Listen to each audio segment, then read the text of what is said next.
Welcome, everyone. This is your friend, the DN What If, here with another exciting fanfiction.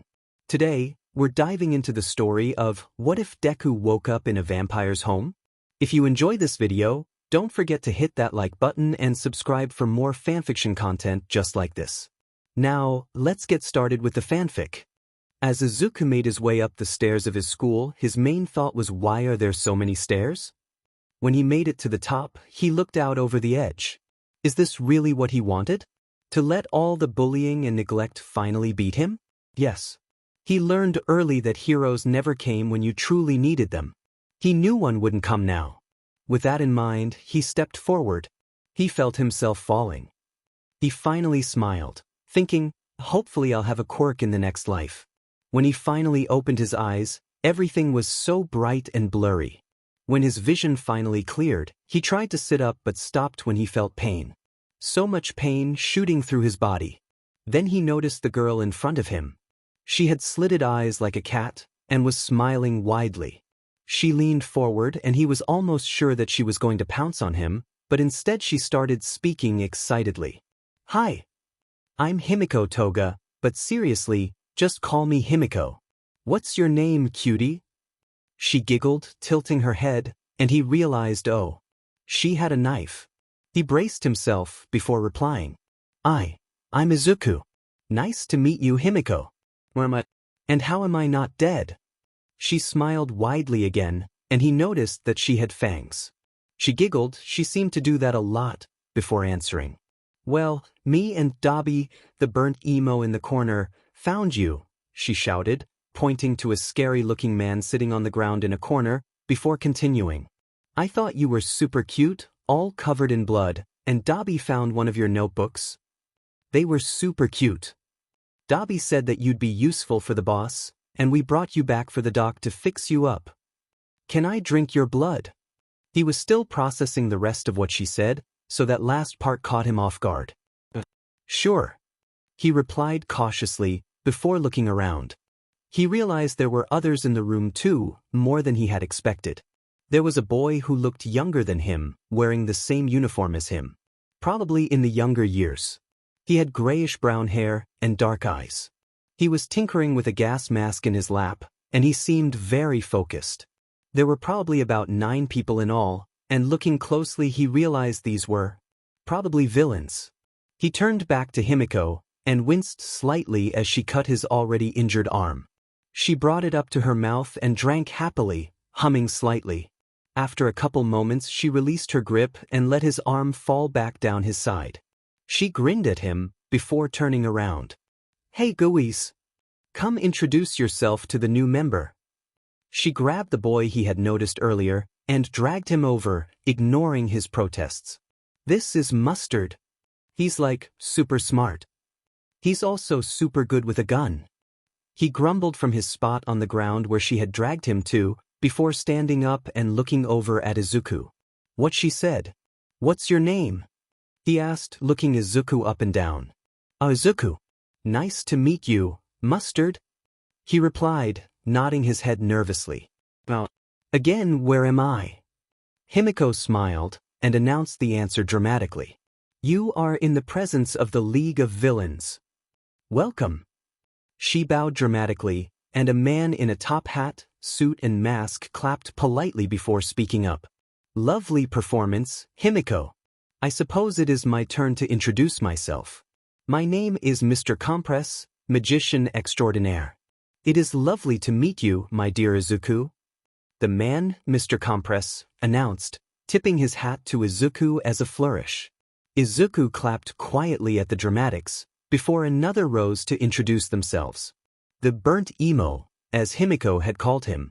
The name's Dobby. Me and the little vampire here found ya, but I'm sure she already told you. Nice analysis you got in those notebooks there, Dobby said, gesturing to his bag. You did all that yourself?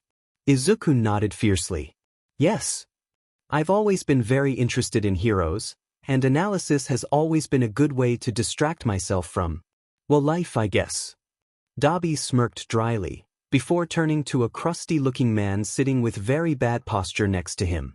The crusty man rolled his eyes, scratching his neck. Yeah, he started. Izuku noted that his voice was very dry and hoarse. You won. The kid did it himself. He passed Dabi a bit of money, before turning to Izuku himself. Looking at his face, or what you can see of it under the hand on his face, he saw his skin was very dry. Suddenly he spoke, catching Izuku off guard. I'm Tamura Shigaraki. I'm the boss. And you're? Izuku.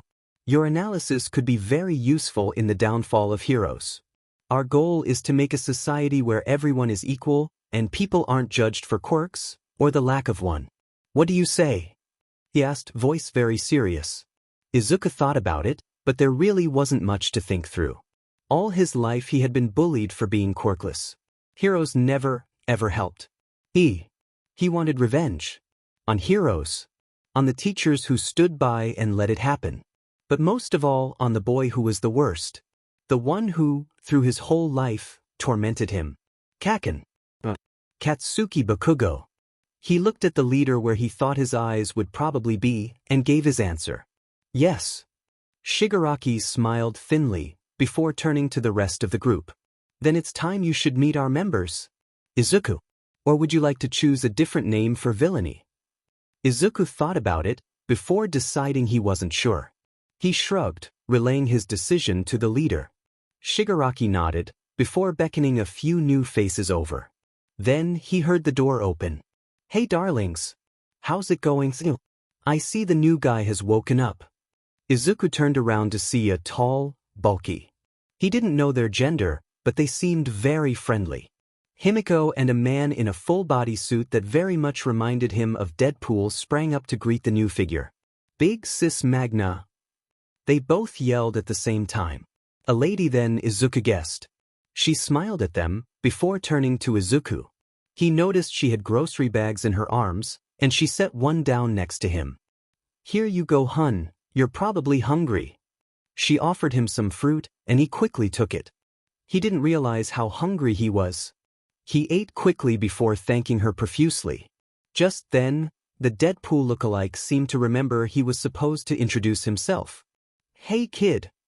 Pretty stupid of you to jump. Sorry. Nice to have you here. Why are there so many children? Shut up, I love children.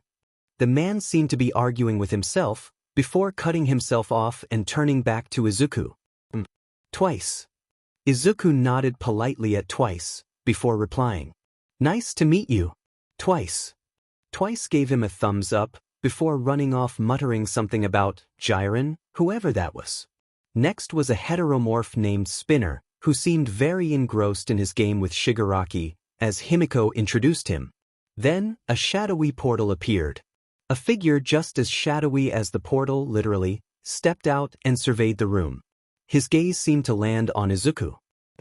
I see you are awake, Master Izuku, the wispy man spoke up suddenly. I am Kurojiri. You may come to me if you have any questions or concerns. Kurojiri paused, before continuing. If needed, we have an extra room. Thank you, but I think I'm alright with questions. And if it's not too much of a bother, the room would be highly appreciated. Izuku replied nervously. Kurojiri nodded, before walking off, most likely to prepare the room. Himiko smiled, before speaking again. Alrighty. I think that's everyone. Come on, I'll give you a tour. Then we can hang out. Himiko giggled, before turning to help him up. Putting his feet on the ground, he winced. It felt like his body had been pulled apart and put back together again. It was very painful. He leaned slightly on Himiko, who seemed more than happy to help him. After a little bit of walking though, he felt better. He turned to Himiko, who was still giggling to herself. She grabbed his hand, before calling to Mustard, who had retreated back to his corner, to come join them. He pretended to be annoyed, but it wasn't very convincing. Not that he was going to tell the kid with a gun in his bag that, though. He didn't feel like trying to die again. Not today, at least. Himiko waited for him to walk over, before grabbing his hand too and practicing dragging them both towards the door. Izuku yelped at the sudden pain from her tugging, but she didn't seem too concerned about it, and Mustard just seemed used to it. She made sure to tell them all about every room in the building, and after the tour Mustard retreated to his room, seemingly done for the day. He glanced out the window, and was surprised to see it was dark out. Himiko? What time is it? She made a sound before pulling out her phone. Around 11. She whispered, realizing the others that have a decent sleep schedule would probably be asleep. Here, I'll show you where you'll sleep. Couple months later. Izuku was sleeping calmly, but of course he can never have anything good in life. Example? The fact that he was violently awoken by Himiko shoving him off his bed. Gah, Himiko? Why? She giggled like the little maniac she was, before replying. Hey! Come on, don't tell me you forgot. Me, you and Mustard have all gotta go to the UA entrance exam to be cute little spies for Shige. He groaned from the floor, before giving her a thumbs up to say that yes, he remembered he was just trying to get some rest and not be woken up at 5 in the morning. Now come on. Get dressed. I'll be waiting in the living room. He sat up in response and she darted out the door. He got dressed in a simple t-shirt that said t-shirt on it because that is the epitome of fashion, obviously. He also wore a mask, because people who are legally declared dead do not just walk the streets normally. Probably. He walked out of his room to the living room where everyone was gathered. Himiko waved excitedly, while Mustard gave a small nod. Shigaraki waved him over, where he sat across from him. Alright, I trust you guys not to mess this up. You report back to me anything you learn, don't give away your position or any information on the league, and don't get attached to any little friends you make there. He went over the plan, and they all nodded. Himiko raised her hand, and Shige sighed. Just ask your question, it's not school yet. She giggled before asking her question. Can we recruit people if we're super sneaky about it? Oh. Could we date someone there? She asked excitedly, and Shigaraki seemed even more annoyed than before, scratching at his neck. Recruiting? Only if you're sure. Ask Mustard first, he can run background checks on them to see. And dating counts as emotional attachment. Obviously. So, only if you get them in the league, I guess. He seemed awkward on the topic of romance, which makes sense. He didn't seem like he'd ever experienced that. Dabi snorted, but nodded along. Himiko nodded. Kay. Dabi, you'll take care of my cat, right? Her name is Princess. Dabi nodded, choosing not to ask where she got it. Or when. Honestly, with Himiko, you never know. Twice was sobbing all over Himiko, saying a mix of, I'll miss you Himiko. And you're not allowed to leave, you're staying here forever, this is a kidnapping. Magna gave Himiko a hug, then Mustard, and finally Izuku. It had taken him a while to get used to just how comfortable the league was, but he liked it. He fit in somewhere for once in his life. He had a home. He was interrupted from his thoughts by Mustard poking him to get his attention. What do you want from me? He sighed, flopping back onto the couch. Mustard snorted as his theatrics, but dragged him off the couch. Time to go. Come on. Izuku sat up from where he had been dragged onto the floor. It happened a lot, surprisingly, and followed the others out the door. Mustard's face wasn't known to the public, so he didn't need to wear a mask, and neither was Himiko's. That being said, Izuku definitely got lots of weird looks for his mask. It was a simple mask, similar to compresses. He also grew his hair out a bit. Himiko liked to put it up in a braid or add accessories, and he let her. He didn't really care anyways. The trio hopped on the bus and headed straight to the UA entrance exam. Now, you may be wondering, how does someone legally dead go to school? Answer? Mustard. So he doesn't have to worry about that. The name that was decided on was Ace. No last name, as the data said that he was in foster care. Suddenly, the bus came to a stop. Himiko jumped up, and Mustard, who was not paying attention, was almost flung into the seat in front of him, but thankfully Himiko caught him. She giggled before turning to the group. Alrighty. Let's head to you. Izu or, well, Ois, as he would soon be called, smiled at her excitement, and Mustard nodded. Mustard technically should have still been in middle school, but being the hacker he is, he changed his legal documents to say 16 years old instead of 14. The trio filed off of the bus before turning to look at UA. It was huge.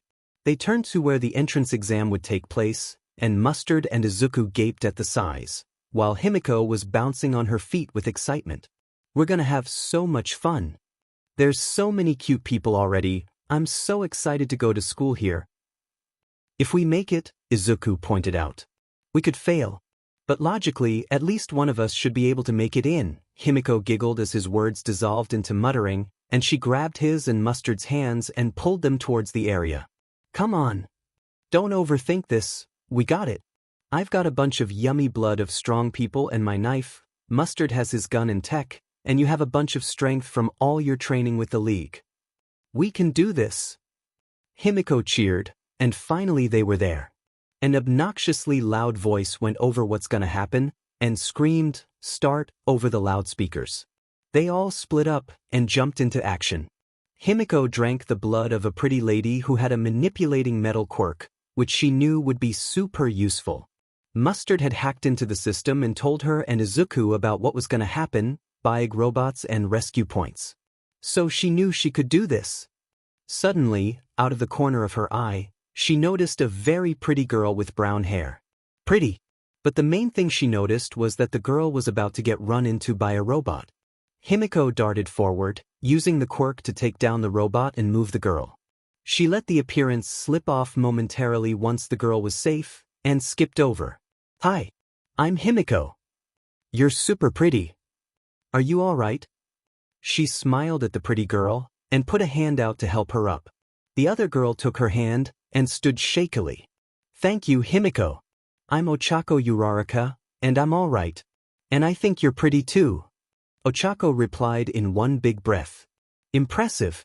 Himiko blushed before leaning forward. I want to be friends. Let's hang out sometime after this, okay?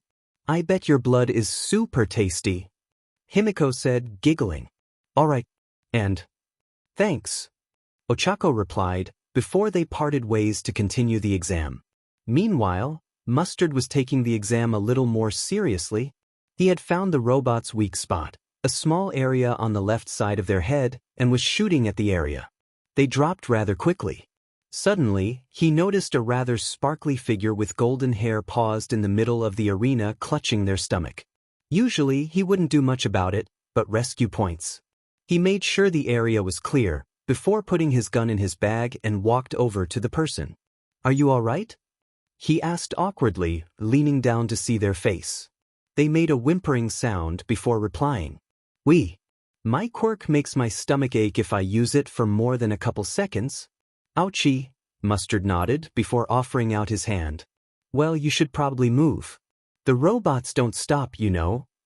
The French person of indistinguishable gender took his hand, and limped over to the side where he guided them to. I'm Mustard.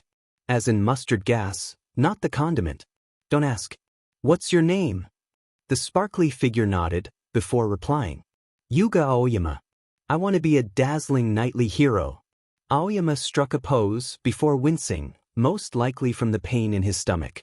Mustard gave him a thumbs up before pulling his gun back out of his bag. Well, Aoyama, if you're sure you're gonna be all right. I'll go back to doing what I do best. Shooting stuff.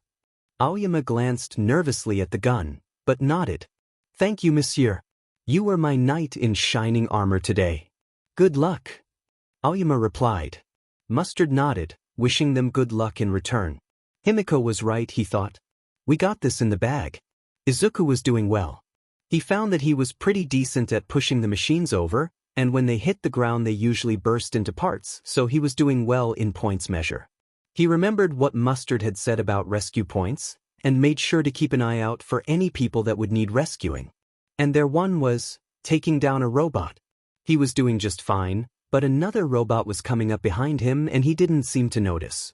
Izuku ran over to the robot and jammed a sharp rock into one of the crevices in its leg before pushing it over. The boy finished with that robot and turned around. He had bright red hair sticking up that reminded Izuku of the Canadian flag and sharp teeth like a shark. The boy grinned at Izuku before speaking rather loudly. Thanks, dude. You really saved me there. That's super manly of you. I'm Eijiro Kirishima, by the way. Kirishima gave Izuku a hug, which would have surprised him, but living with Himiko he was used to surprise hugs. Yeah. No problem. Nice to meet you, Kirishima. Kirishima gave him a fist bump before jumping at another robot. Izuku was surprised. He didn't know people actually talked like those YouTube surfer bros. He seemed nice though, so it was cool. He turned to a robot behind him and continued the test. After it was over, they took the bus back home to the league, and Mustard and Izuku went straight to bed, while Himiko, being a little ball of ADHD, explained to the league everything that happened to her. Most got bored, but Twice listened closely as always. Eventually, everyone went to bed, with a bit of poking from Mamajiri, of course. Today was the day. The day that the three of them, Mustard, Izuku and Himiko, would find out if they made it in. Himiko jumped forward, grabbing hers quickly. I want to go first. Me. The others let her, and she opened up the letter. A digital figure of All Might appeared, going on some tangent about whatever, before going to points. Himiko Toga, the figure boomed. You got 98 points. But we have a hidden rescue point system. You got 30 points from rescuing, adding you up to 128 points. You passed and will be in class 1A. The figure disappeared, and Himiko shrieked with excitement. Yes! I did it! Your turn, guys! She yelled, and Mustard went next. He said the same stuff before going to points. Mustard got 85 points, but with rescue points he got finally. Izuku got 82 points, but rescue points bumped it up to 103 in all. They had all passed, and even better, they were all in class 1A. A while later, Izuku, Himiko and Mustard all stood in front of their new school. They had all gotten into their uniforms, and Himiko thought they all looked super cute, in her words. They made their way up to the classroom, Himiko in lead as always. Arrived into class and took in the view. There were lots of classmates, a hobo in the corner, so, in all, a normal classroom. Himiko walked over to the hobo and squatted in front of him. Meanwhile, Mustard and Izuku found their seats. The homeless man opened his eyes, probably to say something, but paused when he saw Himiko staring straight into his soul. Please sit down, problem child. He monotoned, and she giggled and skipped to her seat. He shuffled out of his sleeping bag and stood tiredly. I'm Aizawa. I'm your homeroom teacher. I expelled my entire last class, and I won't be scared to do it to you too if any of you get out of line. The teacher sighed. Izuku raised his hand very high, and Aizawa raised an eyebrow. Yes. Aizawa-sensei. As all teachers here are pro-heroes, if I'm correct, you're the underground hero Eraserhead? Izuku asked, and Aizawa seemed taken aback. Himiko snickered, and whispered something that sounded suspiciously like, nerd, to Mustard. Aizawa eyed him but replied, yes, that is me. Quickest someone's ever realized. He turned to the board and started monologuing about heroing stuff. Izuku was only half listening, he already knew most of it anyway. Then, something Aizawa said caught his attention. So, everyone go outside. We're doing quirk testing. Izuku wondered how that was gonna go. The class shuffled outside, and Aizawa went over what was gonna happen. Izuku raised his hand, and Aizawa called on him again. What if you don't have a quirk? Cause, I'm quirkless. Aizawa thought it over, before replying. I suppose if you get last, you won't get expelled. Izuku nodded, that was the answer he was hoping for. He looked over to Himiko, and noticed she was chatting with a girl with brown hair. Probably the girl she was talking about during the exam. Himiko seemed to be explaining her quirk, and with a little bit of thinking, the other girl let Himiko drink her blood. Izuku was glad she was making friends. Suddenly, the boy from the exam, Kirishima, appeared behind him and clapped him on the back. Hey dude! Glad you made it. Izuku smiled at the cheerful boy and nodded. Yeah. Nice to see you too, Kirishima. I'm excited to go to school here. Kirishima vehemently agreed, and they started chatting while Aizawa set things up. Even Mustard seemed to be socializing, or perhaps being forced to, as a shiny-looking student was talking with him. He remembered Mustard mentioning a shiny person. Suddenly, Aizawa called for attention. Alright, it's ready. First, the ball throw. You may use your quirks if they can be used that way. Good luck. Aima, you're first. Go by seat number. Person by person, they went through all the things Aizawa set up. Himiko got the same score as the brown-haired girl that she drank the blood of, whom he soon learned the name of. Uraraka. He had gotten stronger, so he wasn't the worst. The worst was probably the purple grape-headed guy. He didn't have much arm strength. Or leg strength. Or just strength in general. Poor guy. Mustard did okay. Obviously he didn't use his quirk, as knockout gas didn't help with throwing a ball. He wasn't the strongest, aka he had twig arms, but he wasn't the worst. At the end, the person who got the worst was the purple ball guy, whose name turned out to be Mineta. But turns out their teacher was also teaching them to lie, because he actually didn't have a plan to expel them, and instead gave them free time to get to know each other in the classroom while he slept. Izuku started chatting with a blue-haired boy he soon learned was named Ida, and a green-haired froggy girl named Tsu. No offense, but how did you get into 1A without a quirk? I know I was extremely reliant on my quirk. Ida asked, punctuating his question with a hand chop. Izuku thought about it, then replied. I trained hard. I used my strength. My technique was really just pushing them off balance, and it worked really well. My friend Mustard over there, Izuku added, pointing him out. Didn't use his quirk either, as it wasn't useful. He used a gun and smarts. Ida looked thoughtful, and Tsu took his silence as a chance to speak. That's very admirable, Karo. She replied calmly. I think all of us should train to fight quirkless. It would come in handy against quirks that nullify other quirks like Aizawa's, Karo. Izuku nodded, smiling. The people there were so nice. They weren't telling him to jump off a roof because he was quirkless. Crazy. That's a very good idea. I'd be happy to help if you'd like. Tsu nodded and Ida spoke up. I think I'll mention this to the principal. I think it would be beneficial to add to the curriculum. Meanwhile, Himiko was making so many friends. She was besties with Ochako, of course, but she was friends with Mina and Mizo and Denki and so many more. She was currently sitting on her desk chatting with the electric blonde. Denki gave her a concerned look when she showed him her knife collection, but she chose to ignore that. This one, she said, pointing out a particularly sharp knife, is my newest one. Denki nodded, deciding to ask his question. Hey Himiko, why exactly do you have so many knives just chilling in your bag? She giggled at his question, before explaining. I think they're pretty. And they come in handy for my quirk, transform.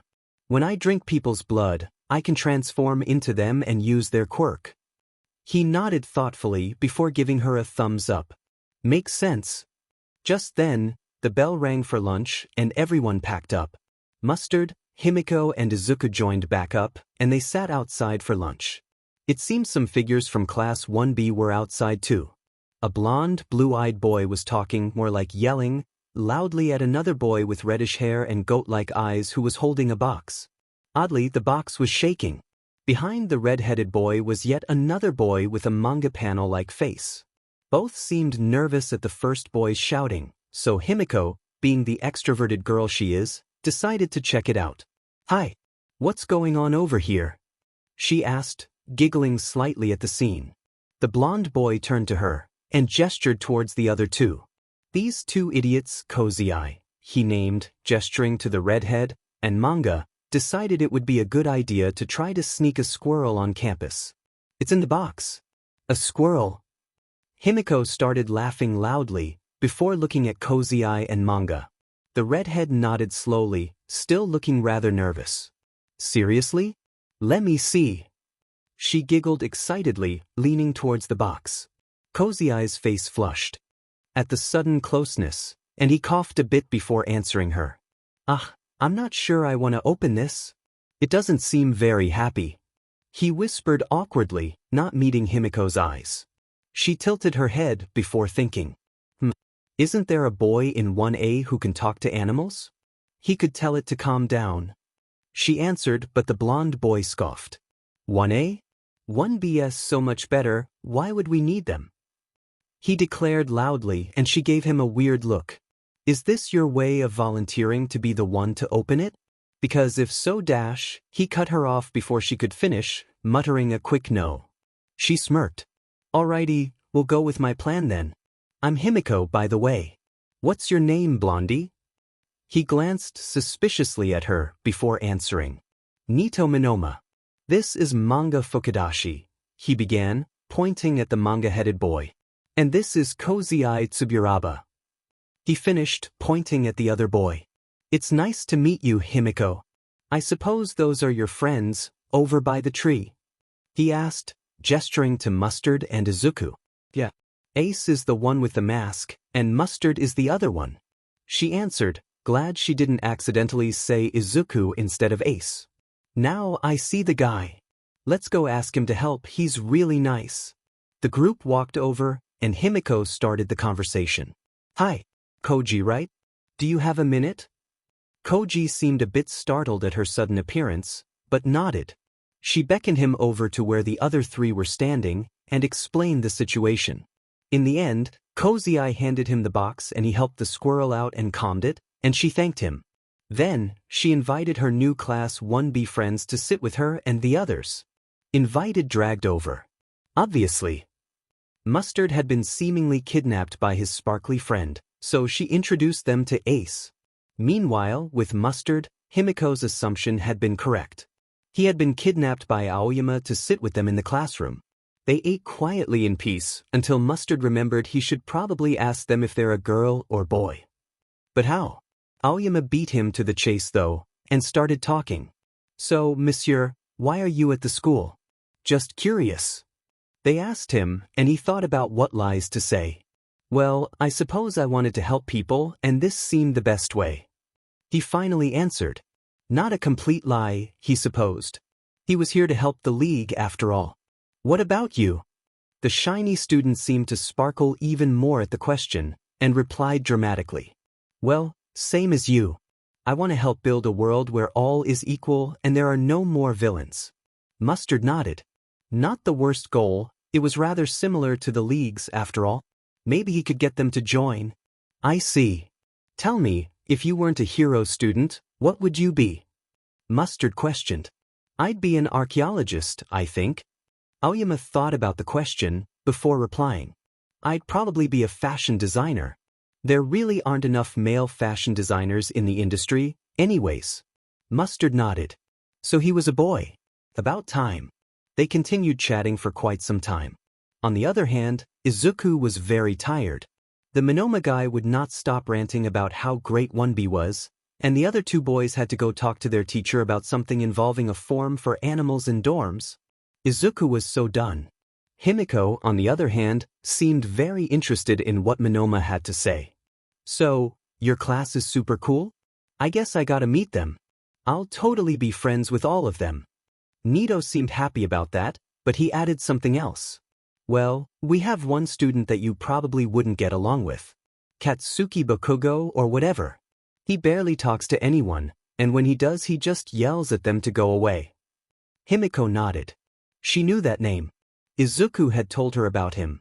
She turned to look at Izuku and wasn't surprised to see the look of anger on his face. She decided that now wasn't the best time for a revenge arc, so she decided to defuse the situation.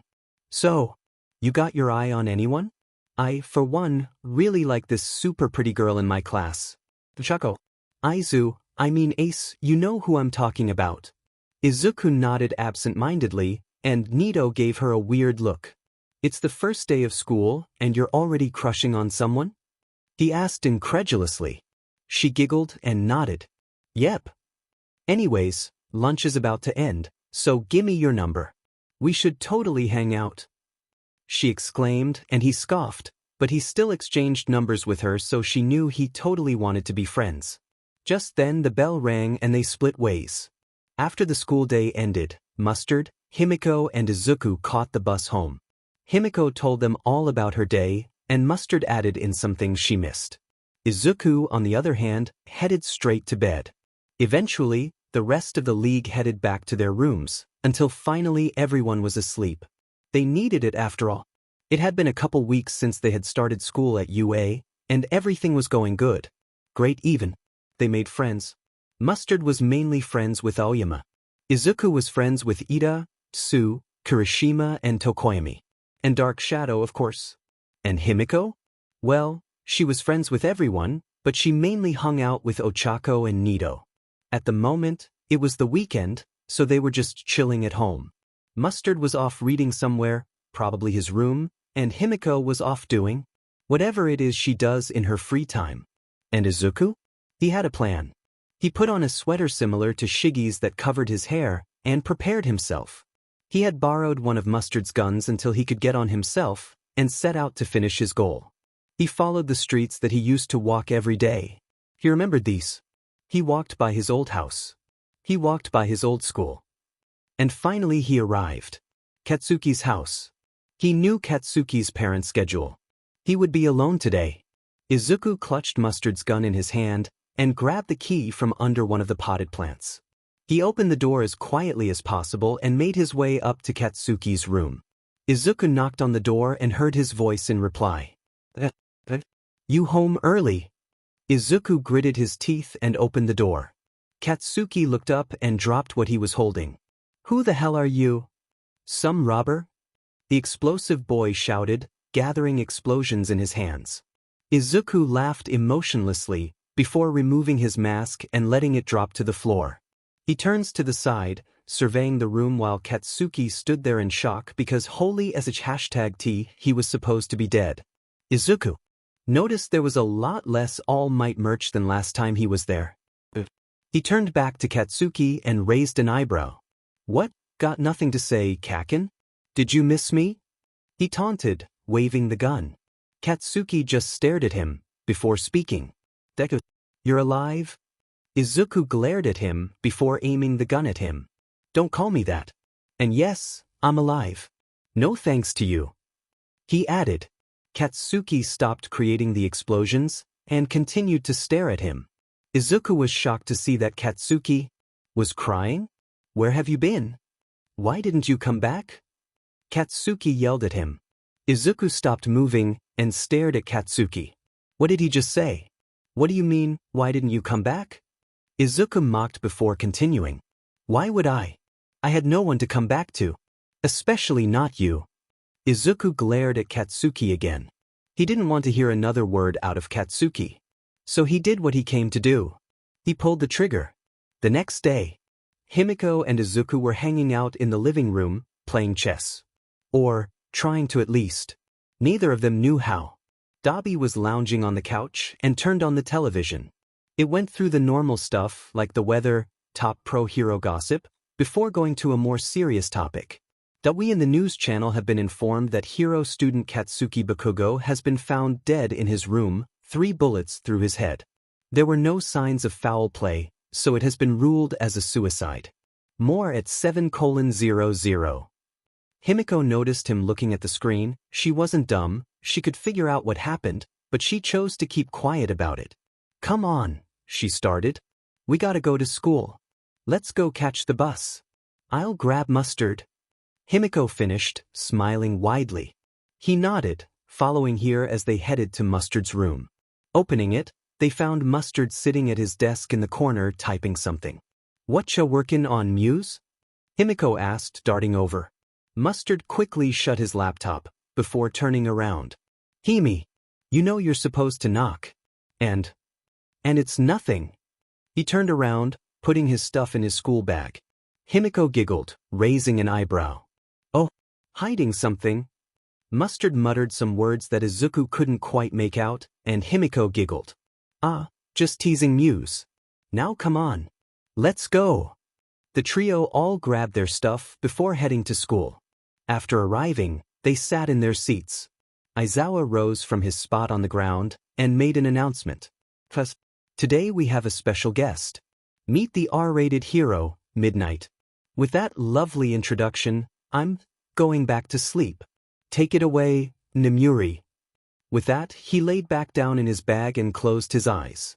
Midnight darted forward, more than happy to take the stage. Hello, students. Today we will be choosing our hero names. The pro hero announced dramatically. There were murmurs around the classroom, but everyone settled rather quickly. After going through the class, Izuku chose the quirkless hero, Zero. Mustard chose the mustard gas hero, Mustard, and, while Midnight was a little disappointed about that, she allowed it. Himiko chose the blood-skin hero, Vampire. She was super excited when Midnight let her keep it. After class, the three of them headed back home. Himiko headed back to her room immediately and pulled out her phone. Nito. Himiko, HII. Whatcha doing? Carat Omega Carat. Nito, I'm at the park. Nito. Himiko, I am just chilling in my room but I am bored. Carrots. Nito, LMAO rip. Himiko, actually I'ma go on a walk hee 3. Nito, don't you live in those shady alleyways? Himiko, 0W0 don't worry I have my knife. I'm the one they should fear love. Nito, cute thinking but girly please remember you are 16 and not immortal. Himiko, don't worry I do this all the time p. Nito, darling that's what I'm worried about. Himiko, nah don't worry I have big sis with me. Nito, oh you have siblings? Himiko, I have a big sis, 3 big brothers, one of my brothers have a BF, a younger brother my age and 2 dads. Himiko, oh and biologically I'm related to none of them, tongue sticking out. Nito, slay IG? Nito, I'm an only child, Ivy. Himiko, not for long. Nito, why is that threatening? Is this a threat? What does this mean? Himiko, you'll see soon, smiley face. Nito, I'm showing this to my classmates so if I disappear randomly they'll know why. Nito, they just laughed, sad face. Himiko, oh how rude. Nito, anyways I must go farewell Himiko. Himiko, bye moi love. Nito. She smiled before finally arriving back home. She realized it was getting late, so she put her phone aside and got in her pajamas. Maybe she could have a sleepover. As she headed back to her room after brushing her teeth, she overheard Shiggy and the other adults of the league discussing an attack on UA. How curious. She listened and heard their plan. An attack on a training ground? Sounds cool. Well, she'll just make sure her friends are all right. She's got this. Himiko headed to bed and laid down. Himiko wondered what they were really after. Well, it didn't matter too much. She'd learn soon. The next day, Himiko, Mustard and Izuku all were at the training ground. The others didn't know about what was gonna happen, and Himiko decided it was probably best to not mention she knows it. Izuku was ready to go home. He wasn't excited to go training with a bunch of random heroes. Come on guys. Let's follow the rest of the class. Himiko demanded excitedly, skipping her way through the crowd and dragging the other 2 with her. As they made their way through the class, ignoring the adults talking, they noticed a sudden shift in the atmosphere. The group turned to look around and noticed. A black shadowy portal appeared, grabbing students and teleporting them in groups. Kurogyri. They stuck close to each other and moved to the side. Aoyama had made his way to Mustard only a few seconds before they were engulfed by a portal. The portal, unsurprisingly, brought them back home. Izuku had assumed that it would, and the others, minus Aoyama, seemed to have thought the same.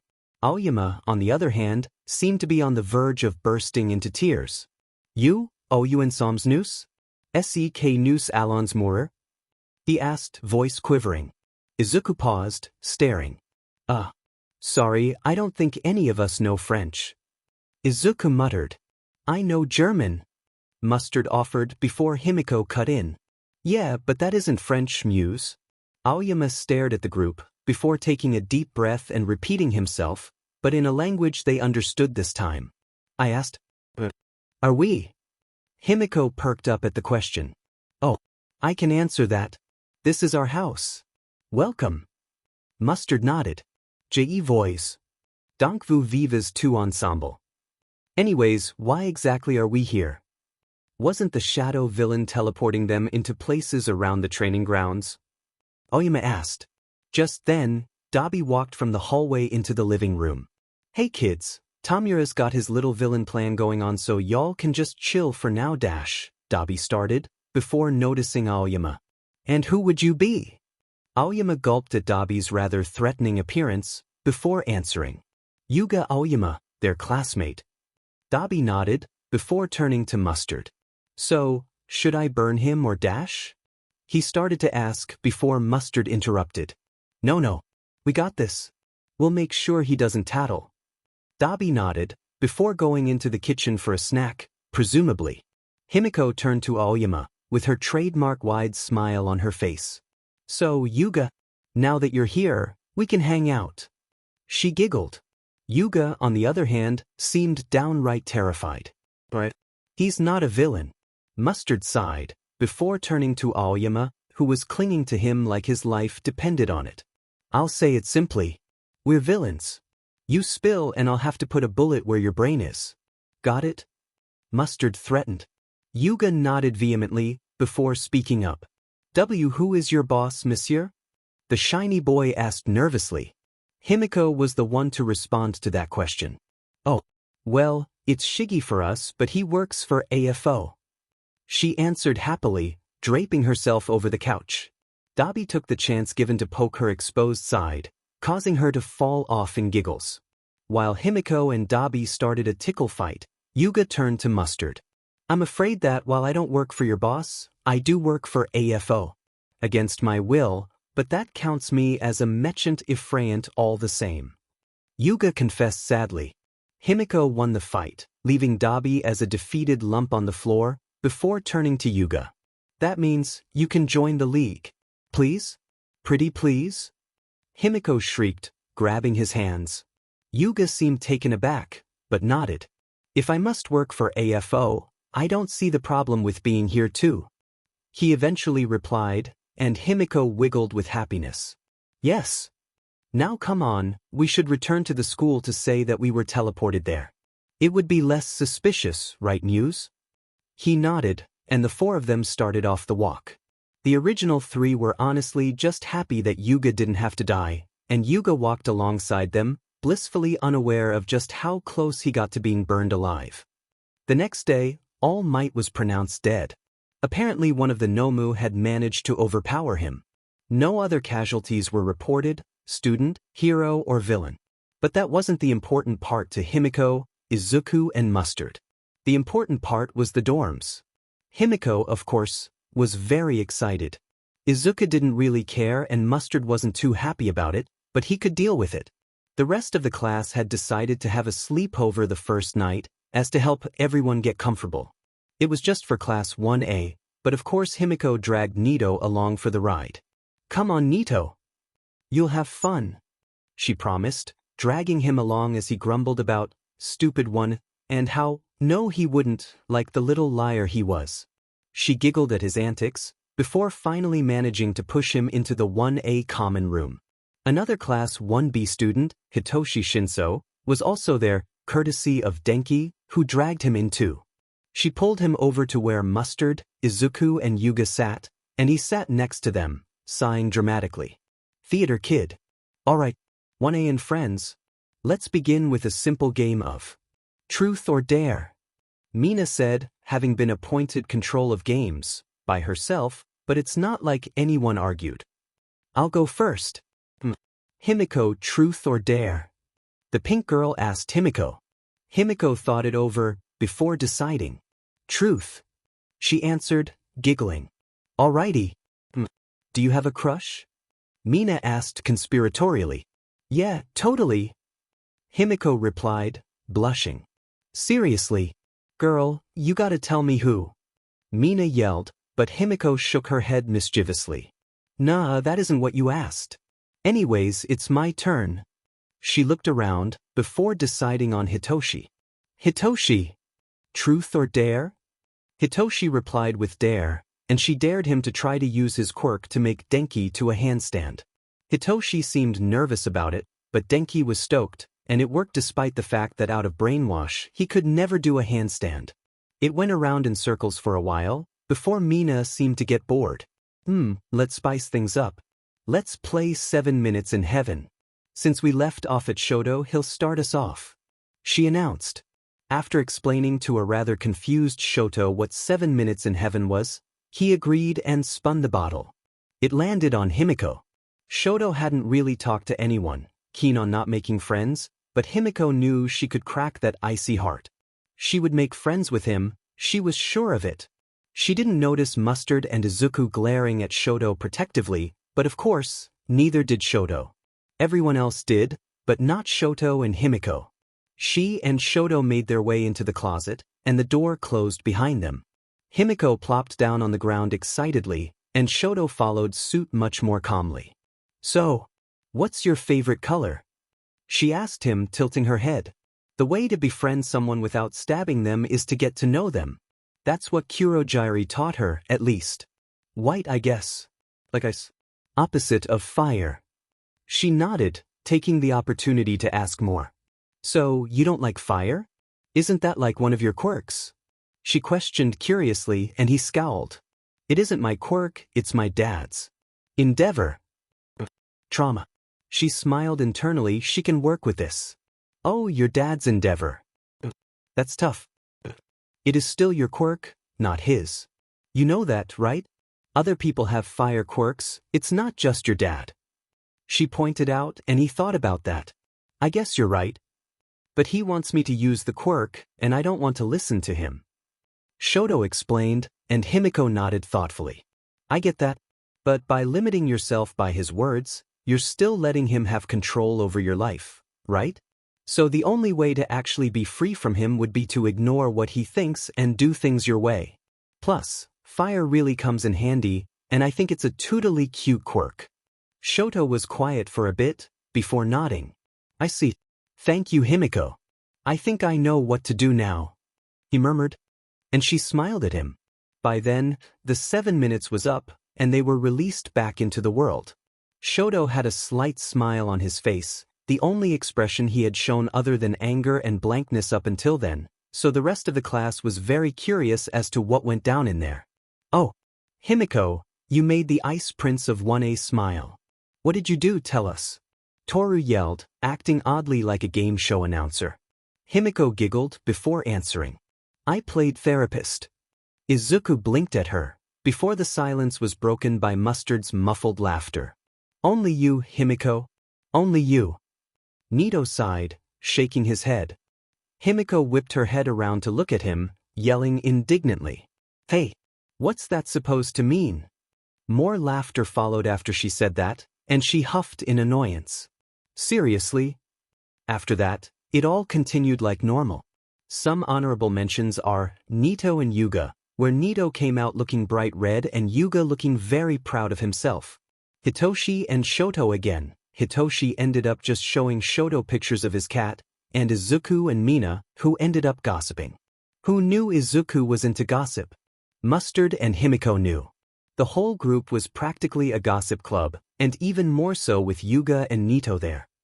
Eventually they all went to bed, and it was nice and calm. The next few days passed without problems, until finally, it was the weekend and the trio headed home. Himiko sat on her bed, and pulled out her phone. No new texts for Nito or Yuga. No new texts from Ochako, Mustard, or Izuku. But Shoto texted her. They had exchanged numbers after the sleepover. She clicked on his profile, and started texting a reply. "Shoto. Shoto, my sister would like to have you over for dinner." She was very excited that I had made a friend. "Himiko, heck yeah. I didn't know you had siblings. I'd love to. Greater than over equal to less than over equal to." Shoto, "Yes. I have an older sister and brother. I had another older brother, but he died. Anyways, I'm afraid my father will be there too. If that's all right." Himiko, "Don't worry, if he tries to grab you, I'll stab him." Shoto, "Thank you. Think, would tomorrow work?" Himiko, "Totally. I'm super excited to meet you, our siblings, love." Shoto, "I believe they'll like you." Shoto, Shoto, "Did I do it right?" Himiko, "Yes, I am so proud of you, laughing face." Shoto, Himiko snorted at his reply, before hopping off her bed to get in pajamas. She changed out of her school clothes and into her sleeping clothes, brushed her teeth and headed back to bed. She snuggled into her pile of squishmallows and fell asleep. In the morning she was super excited. She hopped up early to get dressed. She chose a black skirt, high socks and a cute black top that said, "I'm not a psychopath, I'm a high-functioning fangirl," in bright red font. It described her well. She checked her texts and saw Shoto had sent her the address. Saying bye to her family, Himiko hopped on a bus headed to a place nearby the address. When it arrived, Himiko hopped off and started walking to the address. When she arrived, she was bouncing with excitement. It was so big. She knocked, and a pretty lady opened the door. "Hello. Are you Shoto's friend, Himiko?" The pretty lady asked, and Himiko nodded excitedly. "It's lovely to meet you. I'm Fuyumi Todoroki, Shoto's big sis." Fuyumi introduced herself. She turned around and gestured to someone behind her. A guy walked up and smiled cheerfully at her. "Hey there. I'm Natsuo, Shoto's older brother. I like your shirt, that's sure to piss us off, Dad," Natsuo said cheerfully. Himiko giggled before replying. "Fantastic." Fuyumi invited her in, and she sat on the couch while Natsuo got Shoto. He soon came out of his room and sat next to her. She threw her arms around him in a hug, and he sat awkwardly. She giggled. "Hi, Shoto. How are ya?" she asked excitedly, still leaning against his side. After all, she was a girl who loved physical touch. It was totally one of her love languages, and she loved her friends. "I'm doing all right. I'm glad to see you. How are you?" he asked in reply, and she smiled widely. "I'm happy to see you too. And I'm doing great. I love your sister. And your brother." He nodded before looking around. Natsuo and Fuyumi had gone to the kitchen to prepare food. Natsuo was learning to cook, and Fuyumi was teaching him. "That's good. I love them too." He monotoned, but he had a happy look on his face. Just then, Endeavor, no, she would call him Enji, he didn't deserve that respect, walked through the door, and Shoto's face went back to blankness. "Shoto, Shoto's friend." Enji boomed, frowning. "Shoto, I was not aware that your friend was a female. You must inform me of this next time." He seemed annoyed, and Himiko giggled. His face looked constipated. He looked her over disappointedly, and she did what she did best. She stared straight into his soul. He seemed vaguely taken aback, but stared back at her. She won the staring contest, and he looked away angrily. She turned back to Shoto, who looked slightly confused at the whole situation. From the kitchen, Fuyumi and Natsuo announced dinner was ready, and Himiko jumped up. It smelled really good. She grabbed Shoto's arm, ignoring Enji, and pulled him to the dinner table. He let her pull him. They sat down, and after food was put on the table, everyone took their place. Enji sat at the head of the table and surveyed the room before eating. She noticed his eyes pause on her shirt's text, scoffing slightly. "You know, it's unbecoming of a young hero student girl to wear a shirt with text like that." He frowned, pointing at her shirt. She giggled before sticking her tongue at him and replying, "I know. I really don't care." He glared at her, and Natsuo snickered in the background. Fuyumi just sighed. "Is that any way to speak to your elders, child? Show respect or else." He threatened darkly. "Or else what?"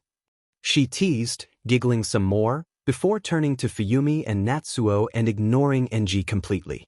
"Thank you for the meal. It's super yummy." Fuyumi smiled at her, and Natsuo nodded. "So, how has school been?" Fuyumi asked, trying to bring the conversation back to calm. "I'm very glad Shoto finally made a friend. I was so worried he wouldn't," Fuyumi confessed. Shoto flushed, looking away. "I can make friends," he protested quietly. Himiko giggled, glancing at him. "Nah, I made friends with you." He pouted, and she pet him on the head, before replying to Fuyumi's earlier question. "And school's great? It's been super fun to make friends, and there are so many pretty people." Himiko finished, blushing happily. Fuyumi nodded, smiling. Himiko's happiness was really infectious. Enji was very annoyed at being ignored, but continued to eat. After everyone finished eating and put their dishes away, Himiko went up to Shoto's room for a tour. He opened the door, and she gasped. It was so big. She flopped onto his bed, which was literally bigger than her whole room. Rich people? She turned towards Shoto, who had sat on the bed next to her. Hey Shoto, could I drink your blood? She asked, because she is polite and asks before biting. He stared at her suspiciously, before asking his question slowly. Himiko, tell me the truth. Are you a vampire? He asked, voice extremely serious. Himiko blinked at him, caught off guard. What? She asked incredulously. He looked at her, and she realized he was serious. You didn't come in until Fuyumi invited you in. You didn't drink any water. We weren't trying to poison you with holy water, don't worry. And now you're asking me for my blood. I think your quirk is actually a cover-up for being a vampire. So, are you? Shoto asked again. She paused before smiling mischievously. Oh, she was gonna have fun with this. Oh Shoto, you caught me. Himiko replied dramatically, trying not to giggle. Please keep it a secret. He nodded seriously, seemingly not noticing that she was trying very hard not to laugh. Of course. Your secret is safe with me. He answered, before pausing and asking another question. If you drank my blood, would I turn into a vampire? She shook her head, and he nodded again. Then you may drink my blood. She finally collapsed into a pile of giggles, before sitting up again. Kay. Thanks, Sho. She replied before pulling out a knife that she had on her casually. But who knows? She made a cut on his arm and started drinking. They hung out for quite a while, and Shoto offered to hire a car to drive her home and to accompany her. Himiko decided why not? What harm could come from it? Himiko realized about halfway through exactly what harm could come from it. Too late now. The car dropped them off, and Shoto got out and walked around it to open up her door. She got out too, and grabbed the key from her pocket. She unlocked the door and held it open for him. Welcome to our humble abode, rich boy, she announced, giggling. Humble abode? More like a literal warehouse. He walked in looking around. You know, I have access to my dad's credit card. I could buy you and your family a house. It wouldn't be a big deal. Shoto offered. Himiko giggled. Society must be so odd for rich people if a house wasn't a big deal. She ushered him to the living room and sat him down on the couch. I'll be right back. Don't move, she ordered before darting off. Shoto looked around. The room was rather crowded, with lots of people hanging around. He recognized the blue-haired one, with a hand on his face. He was about to speak up, but before he could say anything, Himiko came back holding a bewildered-looking cat. The cat was a strawberry blonde color, with a splash of orange over her right eye. This is Princess. She's like a mini you. Himiko pointed out, and she wasn't wrong. Her fur color splotch matched his scar. He nodded. Cute. Can I hold her? He asked politely, and she nodded, before dumping the fluffy cat into his lap. He pet her softly, looking down at the cat curiously. In the corner, Dabi was watching. Because today has been a normal day. He was simply chilling, minding his business. Normal things. He didn't even do any arson. Then Shoto walks in. His little brother. Followed by Himiko. His, not legally, little sister. What? F#CK Himiko noticed him staring, but chose to pretend like she didn't. She'd deal with that later. Right now, she had a guest. If you could choose, would you be a prince or a princess? Himiko asked. I'd be a prince, they're the ones out meeting dragons. Shoto thought about it. I suppose I'd be a princess then. They have pretty clothing. Himiko nodded, that made sense.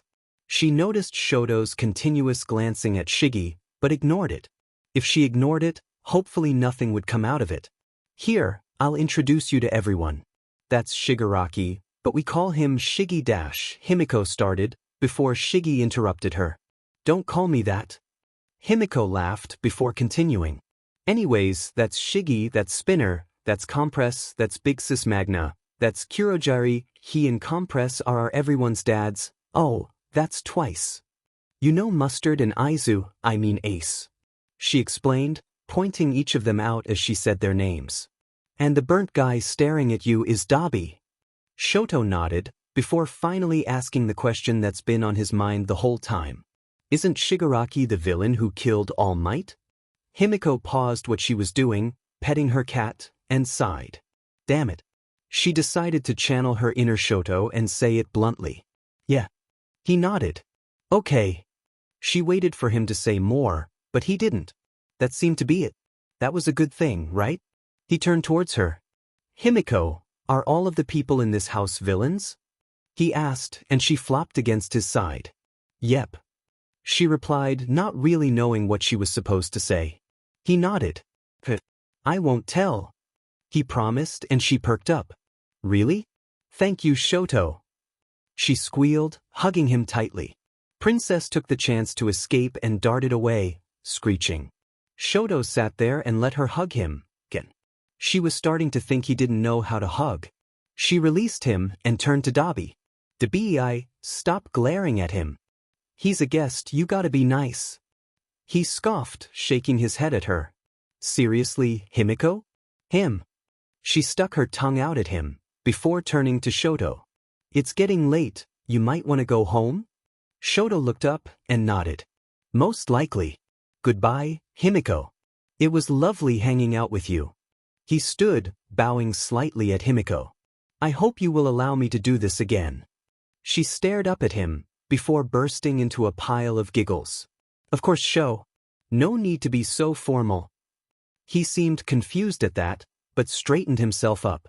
All right. He left and she turned to Dabi. So what was that about? I knew you hated Enji, but his kids too? That seems unfair.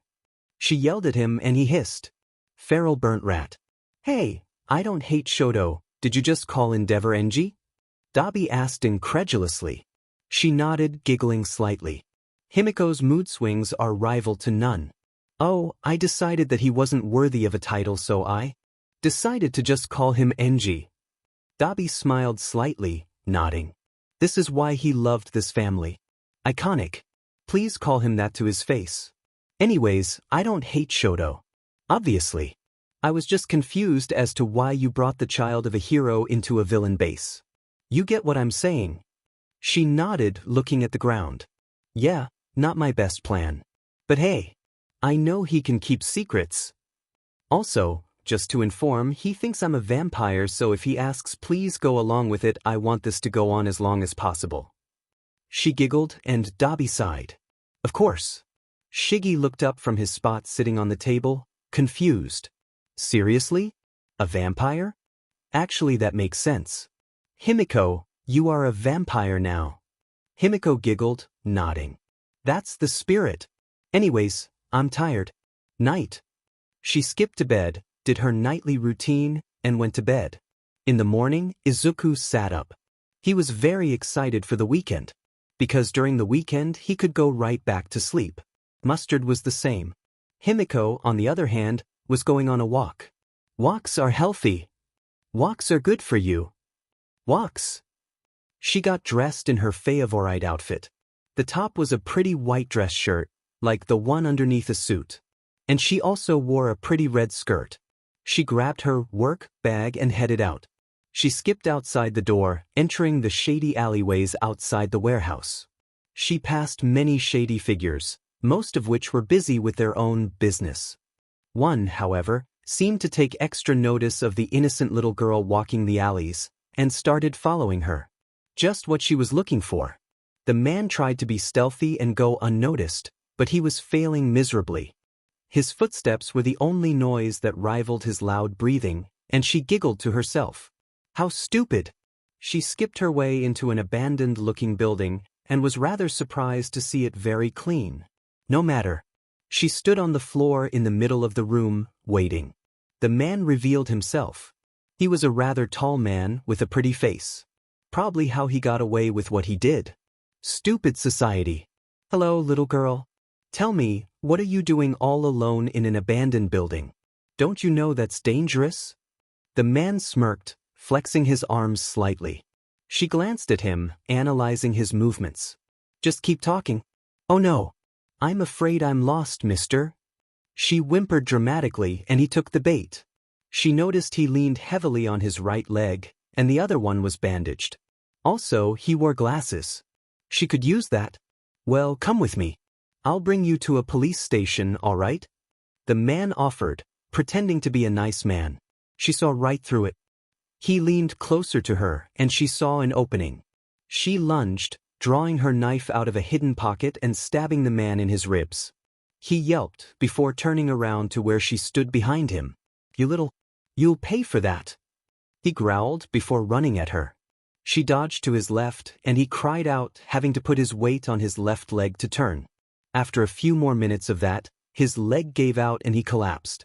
Darting behind him, Himiko quickly drew her knife across his exposed throat. Blood gushed out and she liked her knife.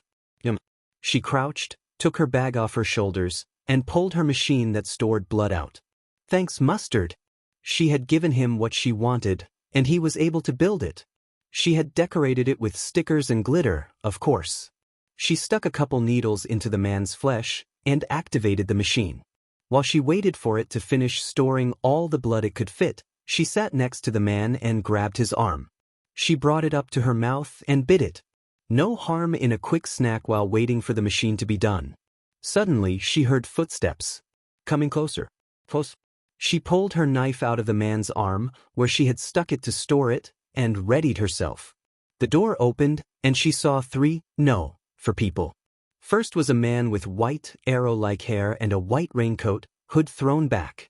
He was holding a brown and gold plague doctor mask. On his shoulders sat a plague doctor plushie, which seemed to be alive, so probably a person with a quirk to become a plushie or something. The third was an annoyed-looking man with short brown hair, a plague doctor mask on his face and fantastic eyelashes, wearing a green sweater jacket thingy with a purple furred collar. He was holding the hand of a young girl, probably 8, with white hair, a horn and pretty red eyes. She seemed nervous. The arrow-haired man saw her first and paused. "Kai, we have an intruder," he said, and the brown-haired man, presumably Kai, looked around, spotting her. He eyed the dead man, face crinkling in disgust. He let go of the girl, who was staring at her nervously, and walked closer to her, keeping his distance. "Who are you and why are you here?" Kai asked, keeping his voice low. The little plague plushie climbed down the arrow man, and waddled over to stand next to Kai, crossing his arms. "So cute." She released the corpse's arm and turned to face the two. "My name's Himiko. I'm a part of the League of Villains. And I just walked in here, I didn't know it was being used." She answered cheerfully, and the plushie man spoke up. "Seriously? You just happened to come across this place." Himiko nodded and she smiled widely. Kai flinched, and she realized that her mouth was probably stained with blood. "Well, what are you guys' names?" she asked, and Kai was the one to answer. "I'm Overhaul. That's Chronostasis," he said, pointing to Arrow Man, "and that's Mimic." He finished, gesturing to the plushy man next to him. "Didn't Arrowhead Dude call you Kai though?" she asked curiously. He scoffed. "That's my real name. You call me Overhaul." The arrow-headed man laughed before speaking up. "Yeah, that's Kai Chisaki. I'm Hari Kurono, and the little plague doctor plush is Joy Irinaka." Kai turned around, yelling at Hari. "Why'd you tell her? Are you stupid?" Hari just laughed and stepped forward towards Himiko. The little girl followed behind him, holding onto his jacket. "So, Himiko, what's the corpse dude about?" She giggled before answering. "He was a creep. He followed me on my walk, so I stabbed him. Plus, I was hungry anyways." Hari nodded slowly. "Hungry, right? Are you a vampire or something?" he asked, and she perked up. "Yes," she replied happily. She was going to convince everyone that she was a vampire. The little girl looked up at her with wide eyes. Are you really a vampire? Aren't they evil?" The little girl asked in a small voice. "Cute. Don't worry. I'm a nice vampire. I only kill bad people." Himiko answered, and the girl nodded. Kay. I'm Eri. Cute name for a cute kid. Perfect.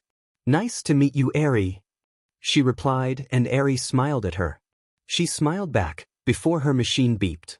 She turned around and pulled the needles out of the corpse, before hooked them back on the machine. Himiko picked up the heavy box of blood and dropped it into her pack, before pulling it back onto her shoulders. She turned back to the group, smiling. Suddenly, Kai spoke up. Wait, didn't you say you were a part of the League of Villains? He asked, sounding serious.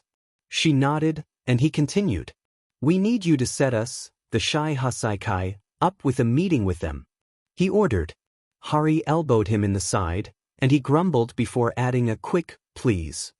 She thought about it before nodding. Alrighty. Come on then.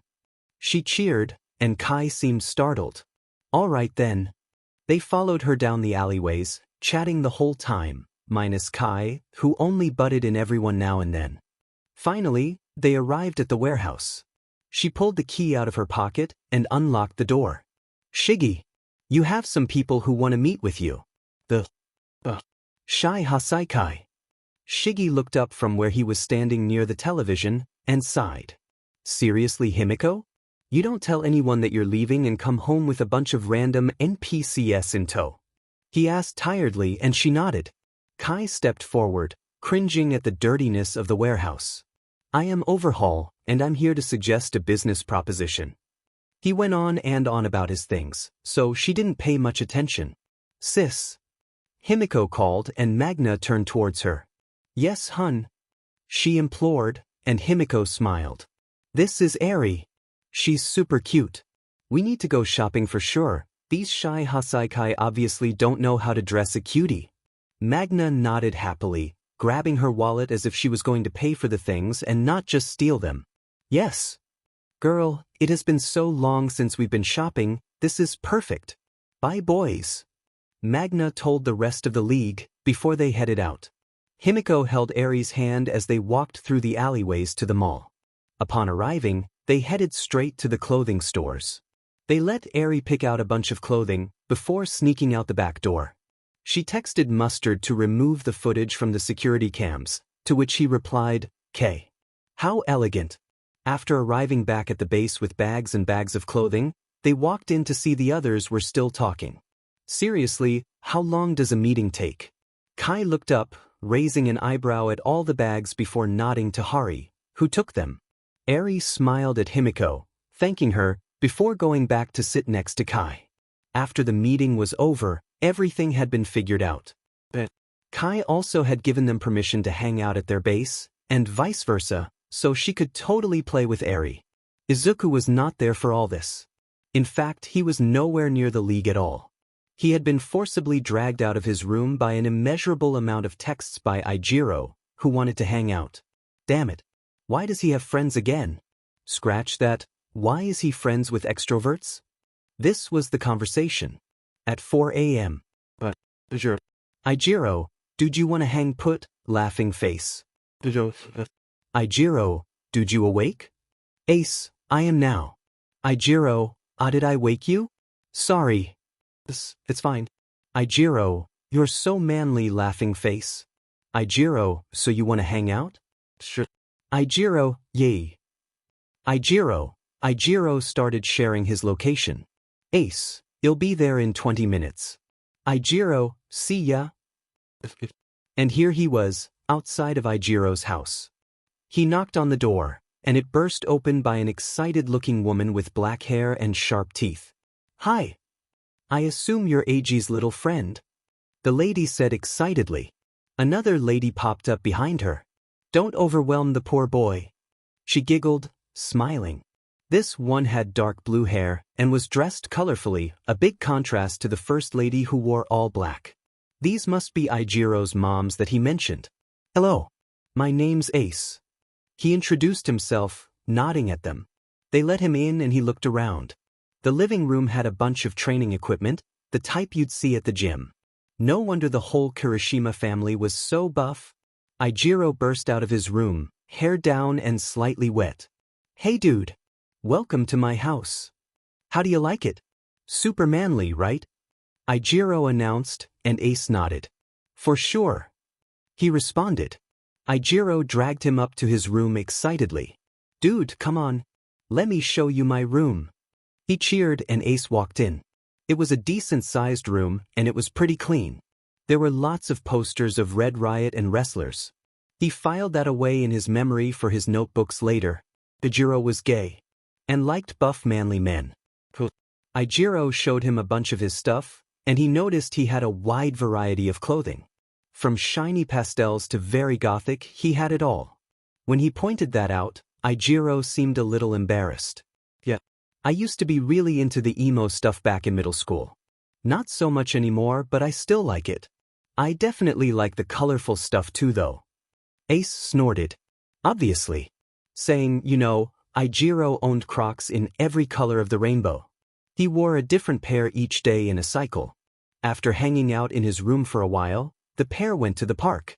The colorful mom, whose name he learned was Fuji, made sandwiches. The other was named Oniku. They were very nice. Crazy, someone who actually had good parents. At the park, Ijiro climbed some trees, fell out of some trees and climbed more trees. Ace found a cool centipede and chased some kid who was trying to stomp it away. Overall, he had fun. He relayed all this information to Himiko once he got back, who in turn told him about her day. Himiko was in third place for the Craziest Day award. She usually won, but not today. There weren't any actual awards, it was just a fun competition the league had. Dabi won second place, having violently fought Endeavor again and having almost died, and Mustard was in first place. His days were always weird, and today was no exception. He stole an airplane. An airplane. He refused to explain any more to the league. He proved he wasn't lying when the news reported a missing plane. The people in it were missing too. Where did he store it? What was he going to do with it? Only Mustard knows. And maybe any gods that exist. Whether they do or not is really up to you. The next day, Mustard woke up early. He wasn't excited about it. He wasn't an early morning psychopath like Himiko after all, but he had to. After all, the next day they would have school again and he needed this done. He opened his computer, signed in, and started working.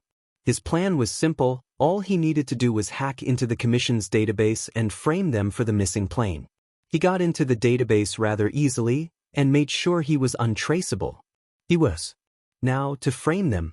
He found their files on the accident, and with a bit of editing it was quite easy to make it so the blame would be set on the commission if they got out. Next, he made the files public. The news was very focused on the missing plane, so they would find it. That would make it even less likely for anyone to find out it was tampered with. He quickly removed any trace of him being there, closed out, and closed his computer. Done. Now, he could go back to sleep. 5 minutes later, Himiko burst in, yelling at him to wake up. Of course. Come on, sleepyhead, come look at the news. The commission was blamed for the plane thingy. He groaned, rolling over to face away from her. I know. I framed them.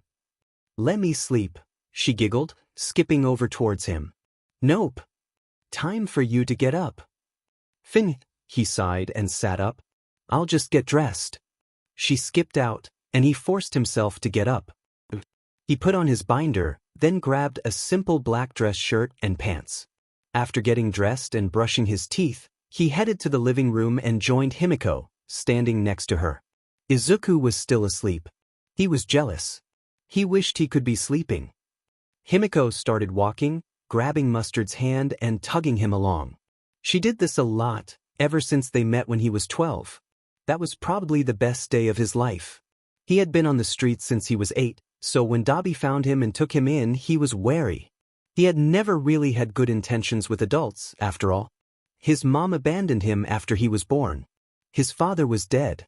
He had been stuck with his uncle, who was an abusive, drunk wreck. His quirk had come in late. Really late. A couple days after he turned 8, in fact. He couldn't control it, he didn't know how.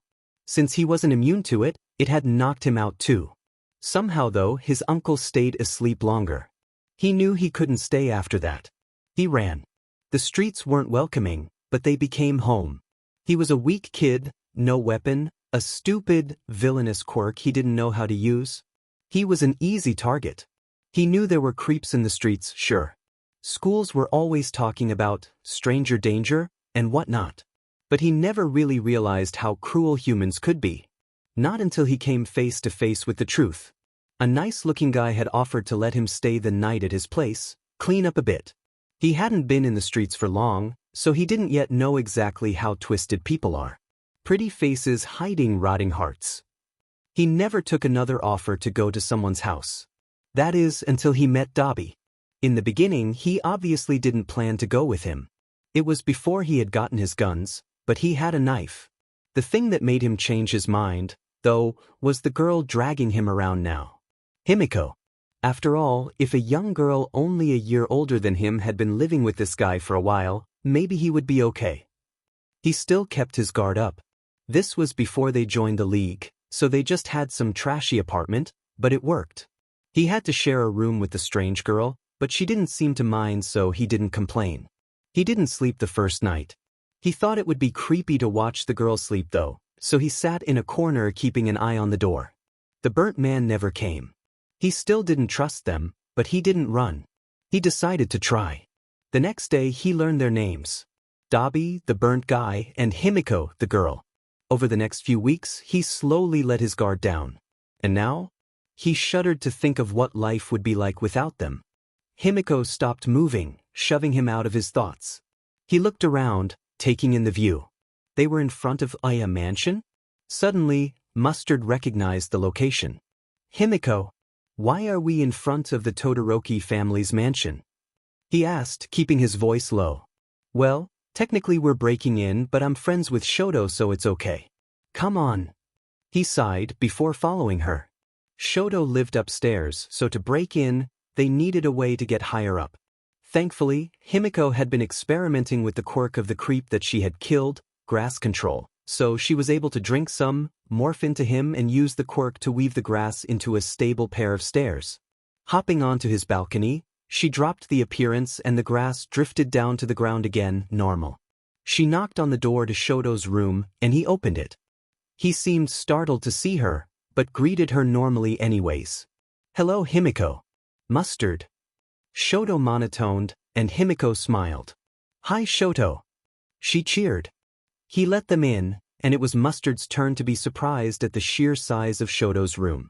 Himiko hadn't been kidding. It was just giant.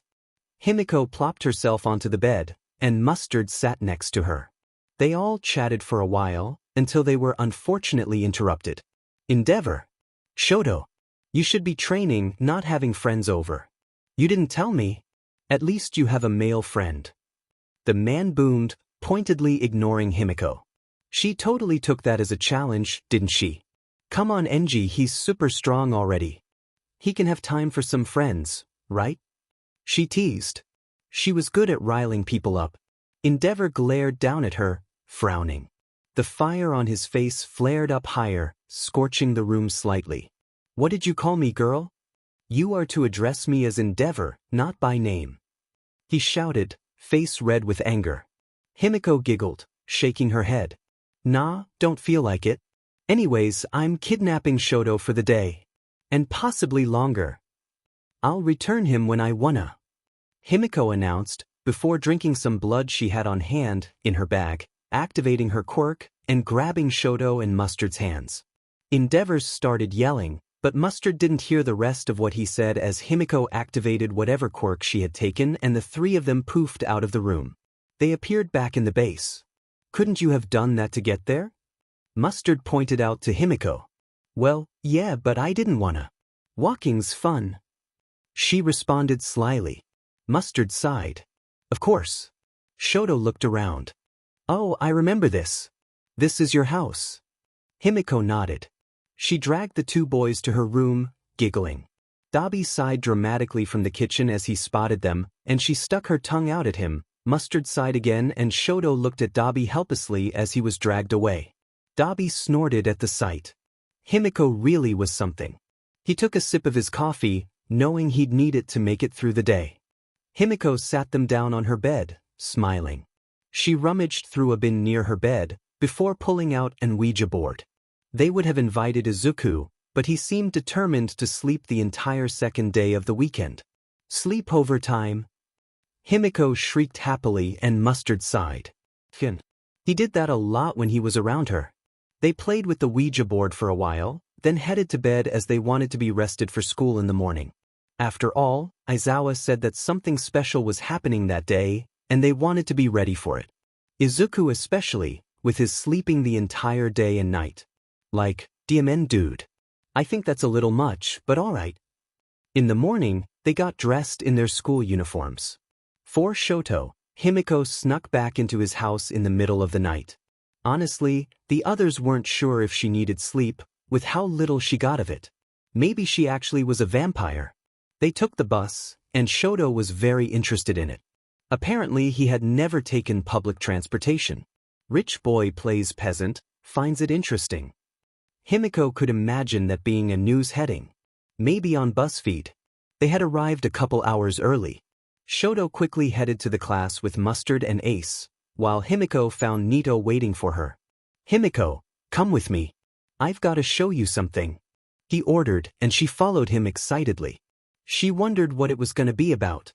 After walking for a couple minutes, they arrived at a small forest on school property. He moved a few bushes aside and showed her what he brought her there for. It was a bloody knife. Himiko, making sure not to get her fingerprints on it, picked it up and liked the blood.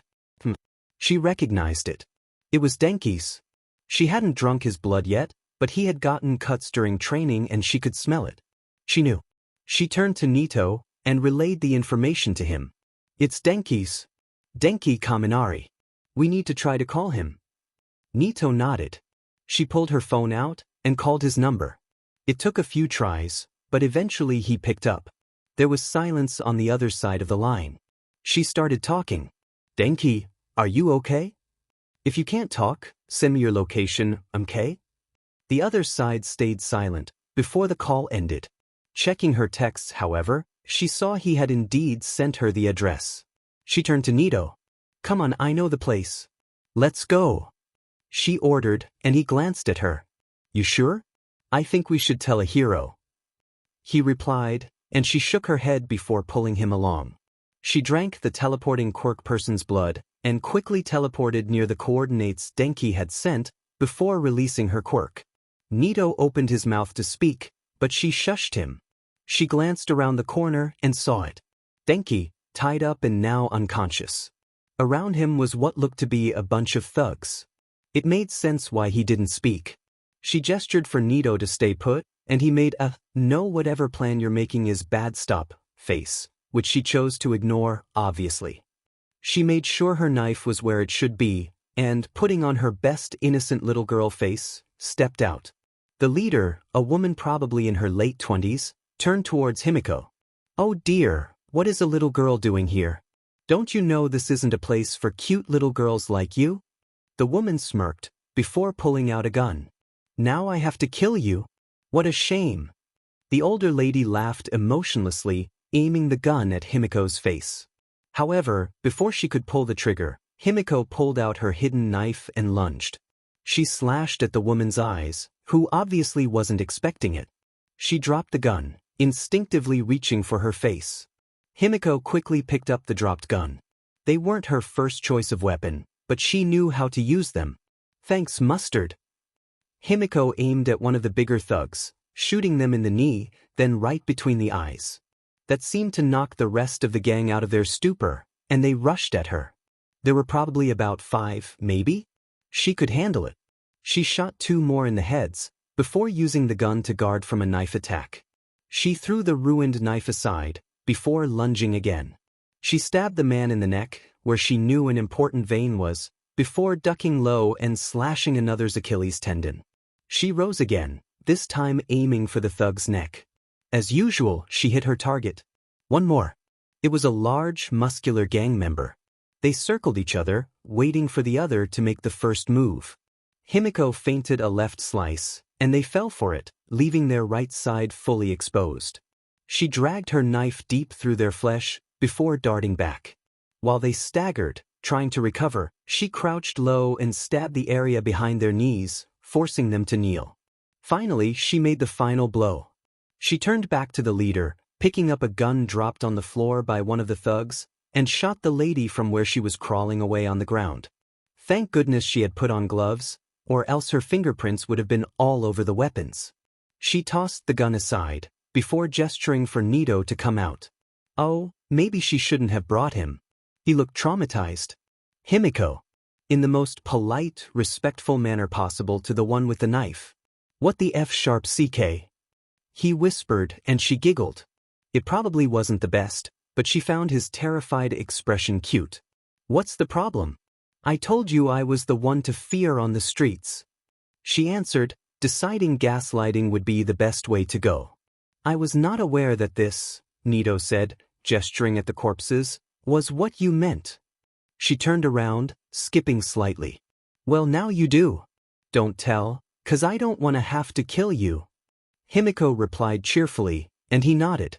She crouched next to Denki's unconscious form and untied him. She checked her watch. 8:00 m. Classes started at 8:25 a.m., and the walk was 15 minutes, plus the 5 minutes walk to Recovery Girl. If they'd ran, they could make it. She hoisted Denki into her arms and relayed the plan. Nito nodded, seemingly at a loss for words. In the end, they made it with 3 minutes to spare. They had promised to keep the whole thing a secret, and she had mustered erase any data that showed their relation to the situation. When the announcement was made about Denki's state, Himiko was relieved to learn he was going to be okay. It would just take a few days for him to fully recover. Meanwhile, Aizawa announced that they would be doing joint training with Class 1B. She was excited about that. They all changed into their hero costumes, which they had gotten a while ago. Himiko's was a comfortable dark red bodysuit, with a black crop top and skirt over it, with lots of hidden pockets, of course. They had a backpack same as her work pack, and a belt for not hidden knives. Plus a straw. Because obviously it wouldn't be complete without one. Izuku's was simple. A black pair of pants and a green hoodie with 2 ears similar to a bunny. He had the same mask. She was pretty sure it was a tribute to Mirko, a hero he liked. She was cute, but Himiko knew he didn't care about that. He liked that she was strong and determined, which was valid. Buff women are hot. Take Ochako for example. Mustard's was a little less simple, but it's still pretty simple. It was efficient though. And she knew that's what mattered to him, so she didn't argue the design with him. It was military pants, with lots of pockets and stuff, a good belt with gun holsters and spots to put knives, and a tight black shirt with long sleeves. According to him, it was comfortable. He also had compression sleeves on his elbows and knees.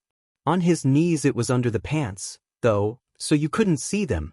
He also had a small pouch on his belt for his inhaler. She skipped towards the training arena, Mustard and Izuku trailing behind her. Class 1B was already there, and Nito seemed to be lording that over 1A already, yelling about them being late and how much better Class 1B was. She always found it funny when he did that. She noticed that his classmate, a girl with red hair, didn't seem to find his behavior as funny. After all, she smacked him in the neck. Nito stopped, coughing. That obviously hurt him and would probably leave a bruise. Himiko narrowed her eyes. She didn't like that girl. Hurting her friends was not cute. Ochako seemed to notice her anger, because she turned to Himiko. "Is something wrong?" Ochako asked tentatively. Himiko turned to look at the pretty girl. "Didn't you see? The redhead girl in Class 1B hurt Nito." "I don't like that," she replied, face twisting an expression that showed that she was definitely plotting something. Ochako laughed nervously, patting Himiko on the back. "Well, I think she was just trying to keep him in line, right? I don't think she meant to hurt him. But it's okay to be angry," Ochako replied, smiling. Himiko smiled back, but she was totally gonna ask Mustard for the girl's address later. Ochako didn't need to know that, of course. After all, Ochako wasn't a villain. Himiko would fix that later, but she had something to do for now. Himiko protected her friends. Right now, Nito was the one who needed it, so she would focus on that goal. But at the moment, they had training to do. Each student was teamed up randomly, with 1 from their class and 2 from the other. With Katsuki being dead, and Denki being temporarily out of the game, they had an even number. Nito had informed her that they would be having an exchange student joining them soon, but that would be next week. She was teamed up with Fumikage and Dark Shadow, from her class, and Manga and a guy named Shie from 1B. How it worked is that each group would have to come up with a plan to fight either Aizawa or Vlad, and they would go up against the teachers. Each group separately, of course. Manga bounced over to Himiko, seeming excited. Hey, I remember you. You were that girl, Himiko, right? Who came like whoosh to save me and Tsuburaba from the squirrel incident. He shouted and she nodded. Yeah. Whoosh. She giggled. Fumikage watched them, while Dark Shadow bounced around. Fumikage was the first to break into their conversation, although it seemed rather reluctantly. What should our plan be? He asked, and Dark Shadow nodded curiously. Himiko held up a knife. I can stab him. I don't think that's a plan. Shie spoke up. Himiko looked over to him. Well, it works for me. I stab, they fall down and bleed and stop moving after a while. She answered, giggling. Fumikage sighed. That's murder, which is illegal. Please tell me you haven't been murdering people. Shie looked concerned. Class 1A is weird, he muttered, probably assuming she couldn't hear him. She has good sense though, she totally could. Anyways, laws are only relevant if heroes are around, so it's fine. She replied to Fumicage's murder question. Dark Shadow giggled. Ooh, perfect. Fumikage turned to glare at her. Not true. No murder, Dark Shadow. We've gone over this. He turned back to Himiko. I'll pretend I didn't hear that, and let's make a plan. Shie, your quirk should come in handy, as all of us, minus Fukudashi-kun, are wearing black. You could hide in our clothing. They went over a few ideas, before finally settling on a plan.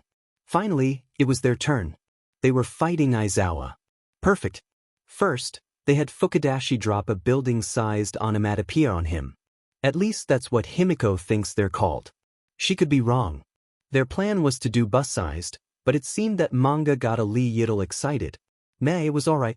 Next, they had Dark Shadow scout his location. He was around the middle, finding his way out. It was kinda a maze. A really big maze. They had Dark Shadow drop Shie off, How ambushed him from behind.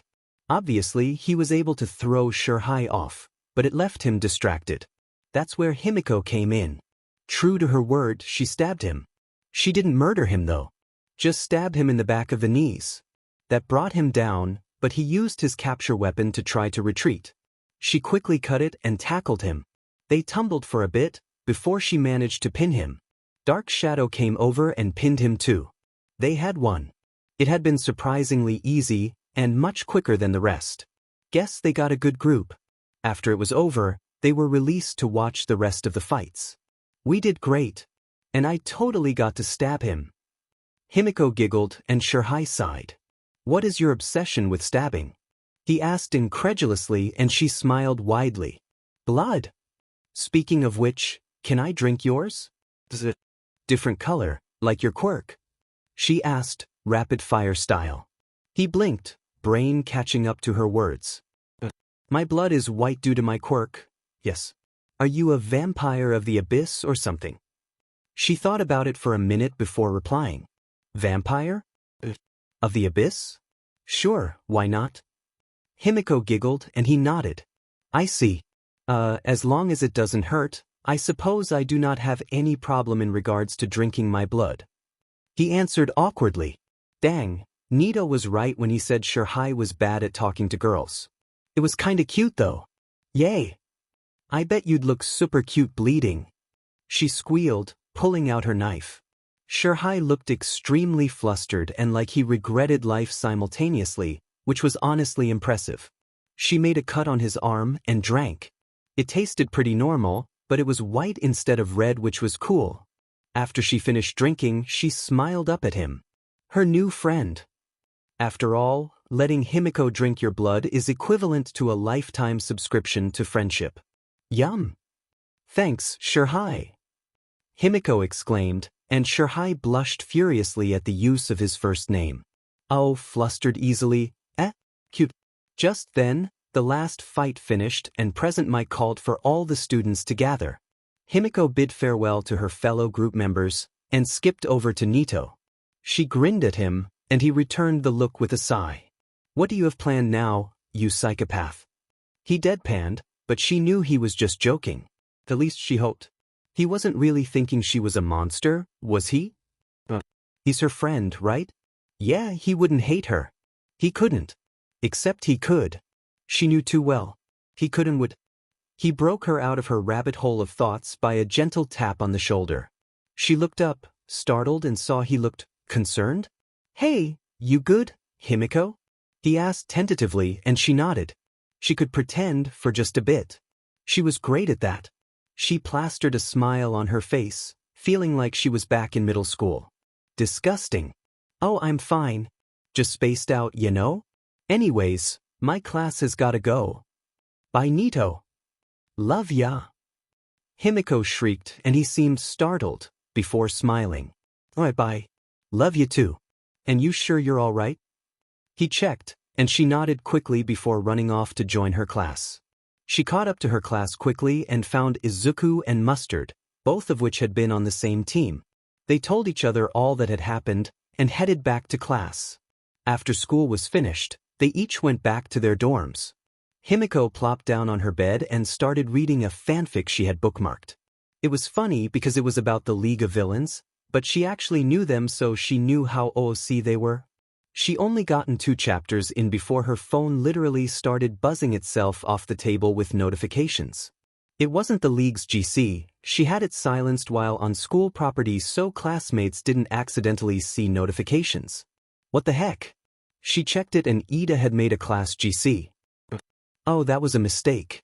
She was gonna have fun with this. Class 1A chat. Unknown number, please keep this simply for school-related purposes. Principal Nedzu requested I make this for school and to communicate with Kaminari-kun while he's injured. Denki, oh hi Ida, laughing face, this was a mistake. Mina, oi definitely. Unknown number, I'm afraid I do not have everyone's number. Let's get to know each other.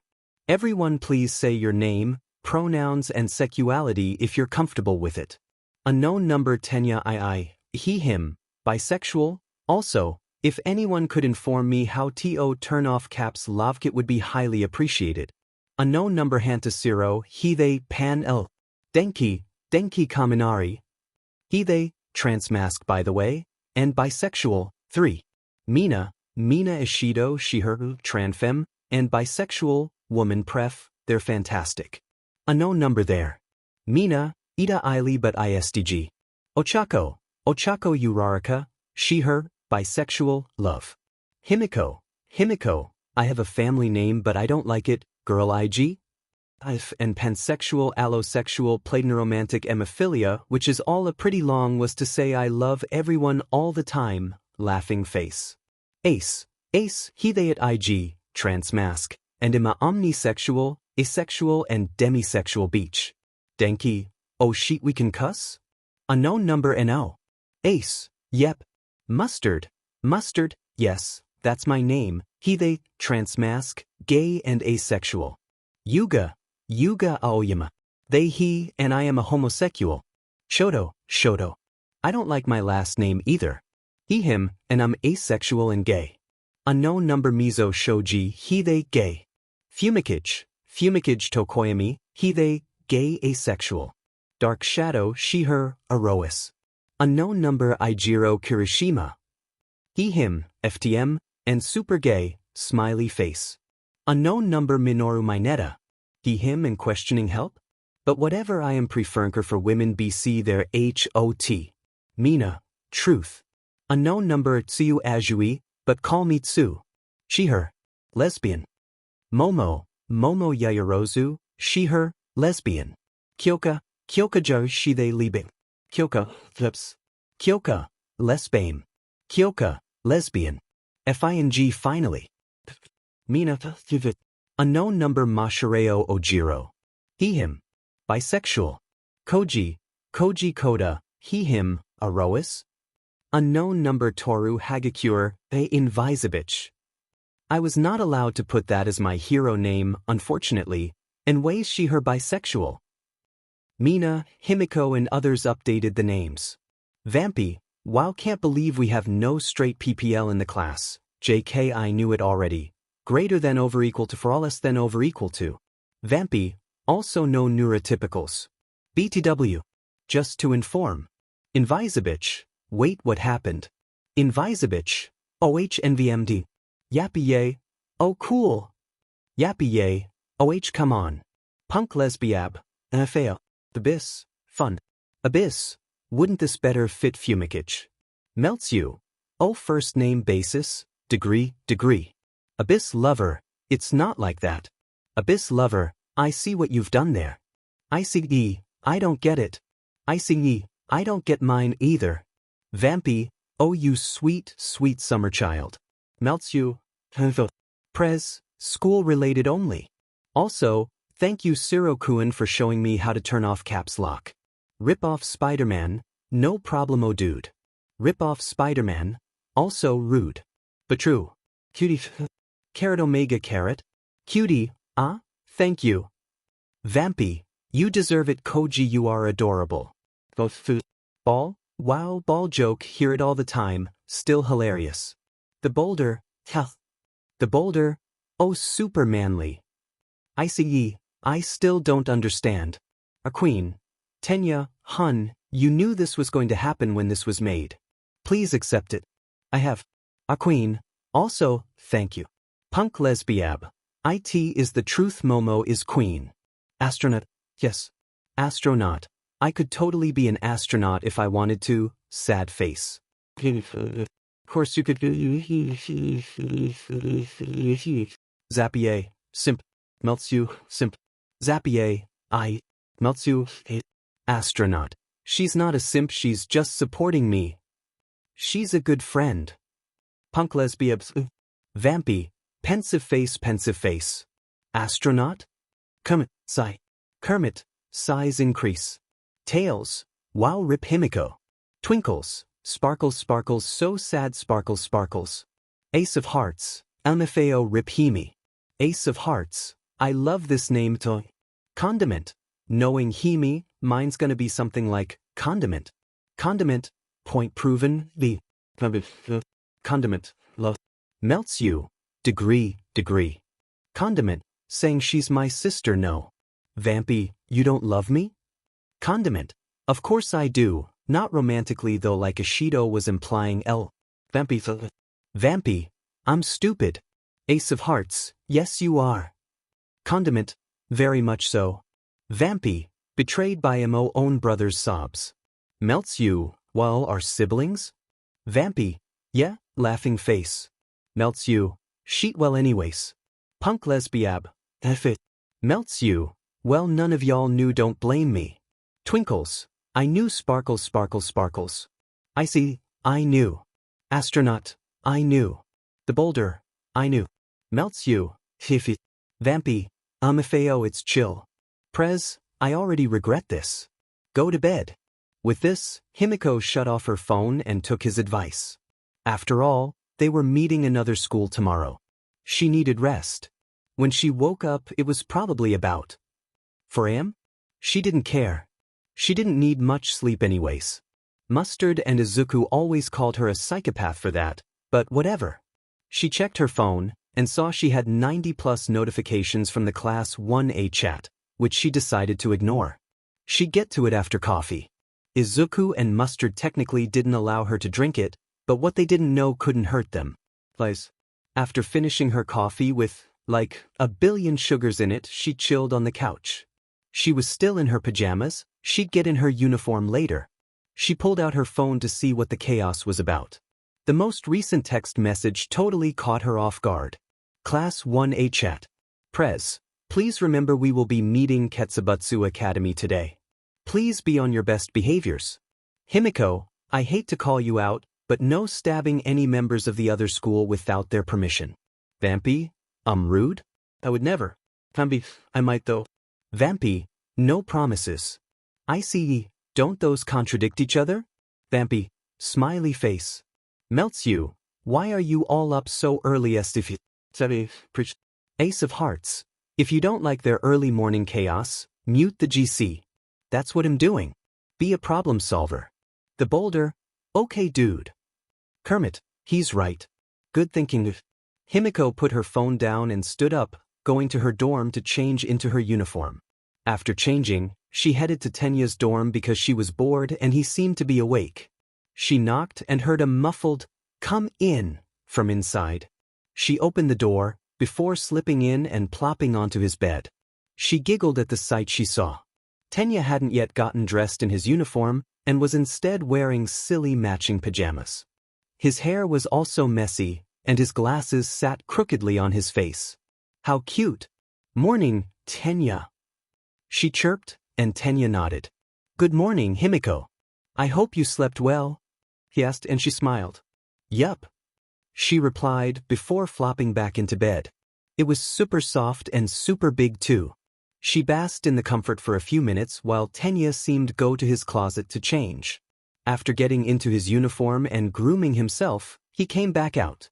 He looked super put together, like classic Tenya. Do you have anything you needed, or did you come to a hang?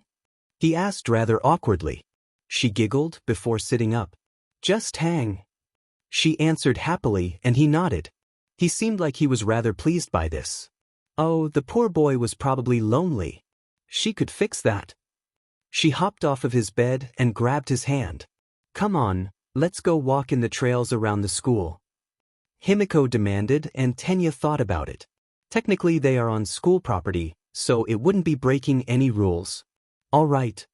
He agreed, and she tugged him out of his room. Mina waved tiredly from where she peeked her head out of her room to see the commotion, and Himiko waved excitedly back. Diamin, coffee was great. Finally, she and Tenya arrived at one of the trails. It was a pretty small one, just a nice walk through the trees. They strolled through calmly, chatting about lots of things. Tenya seemed to like talking about his brother Tensei, or Ingenium, and Himiko was interested to learn about him. He seemed like a pretty cool hero. After a while, the trail reached its end, and they found themselves back where they started. What a fun experience! This was fun. We should hang out more, she exclaimed, and Tenya smiled gently. Well, my brother did say I should bring a friend home for a dinner or whatnot. Would you like to come for dinner this weekend? He offered, and Himiko bounced up and down with excitement and caffeine. Totally. Your brother sounds super rad, she answered, and he nodded dutifully. It shall be arranged then. For now, I suggest you go back to your dorm and grab your bag. Tenya reminded her, and she nodded. She had totally forgotten it. Thanks, Tenya. See ya, she shrieked, skipping off. Tenya sighed, fixing his glasses. Himiko was quite the handful. It was rather endearing. After a couple hours, classes started and Class 1A found themselves loaded onto a bus headed to a park. There, they would meet the other school and get to know their rivals, as Aizawa called it. Basically, they hang out for the day. Cool. Class 1B was meeting with a different school, Shiketsu or whatever. She didn't know. 1A would meet them tomorrow anyways, so she'd learn. Soon, they arrived and the students filed off the bus. She decided to stick with Izuku and Mustard, the latter of which had decided to wear his mask.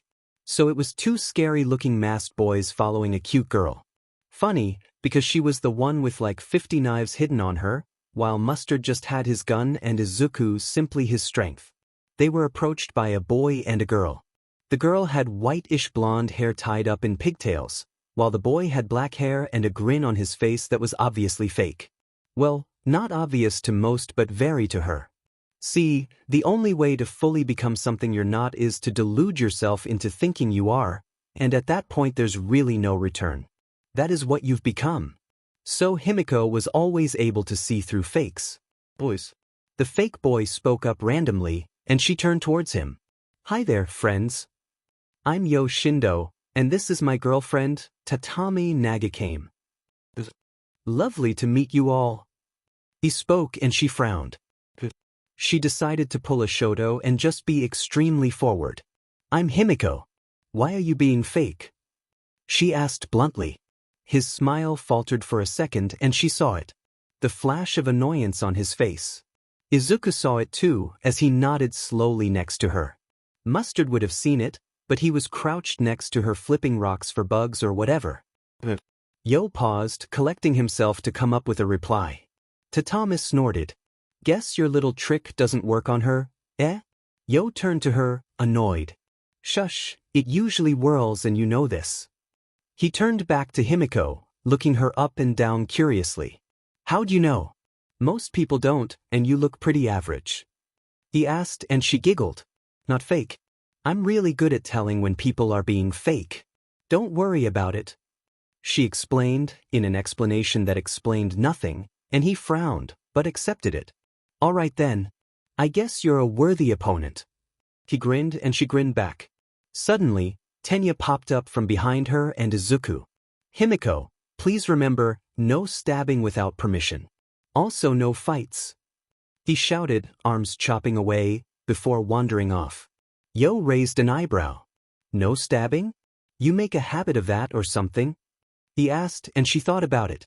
Well, yeah, but only when I'm drinking someone's blood. I ask first though, so he's just being stupid.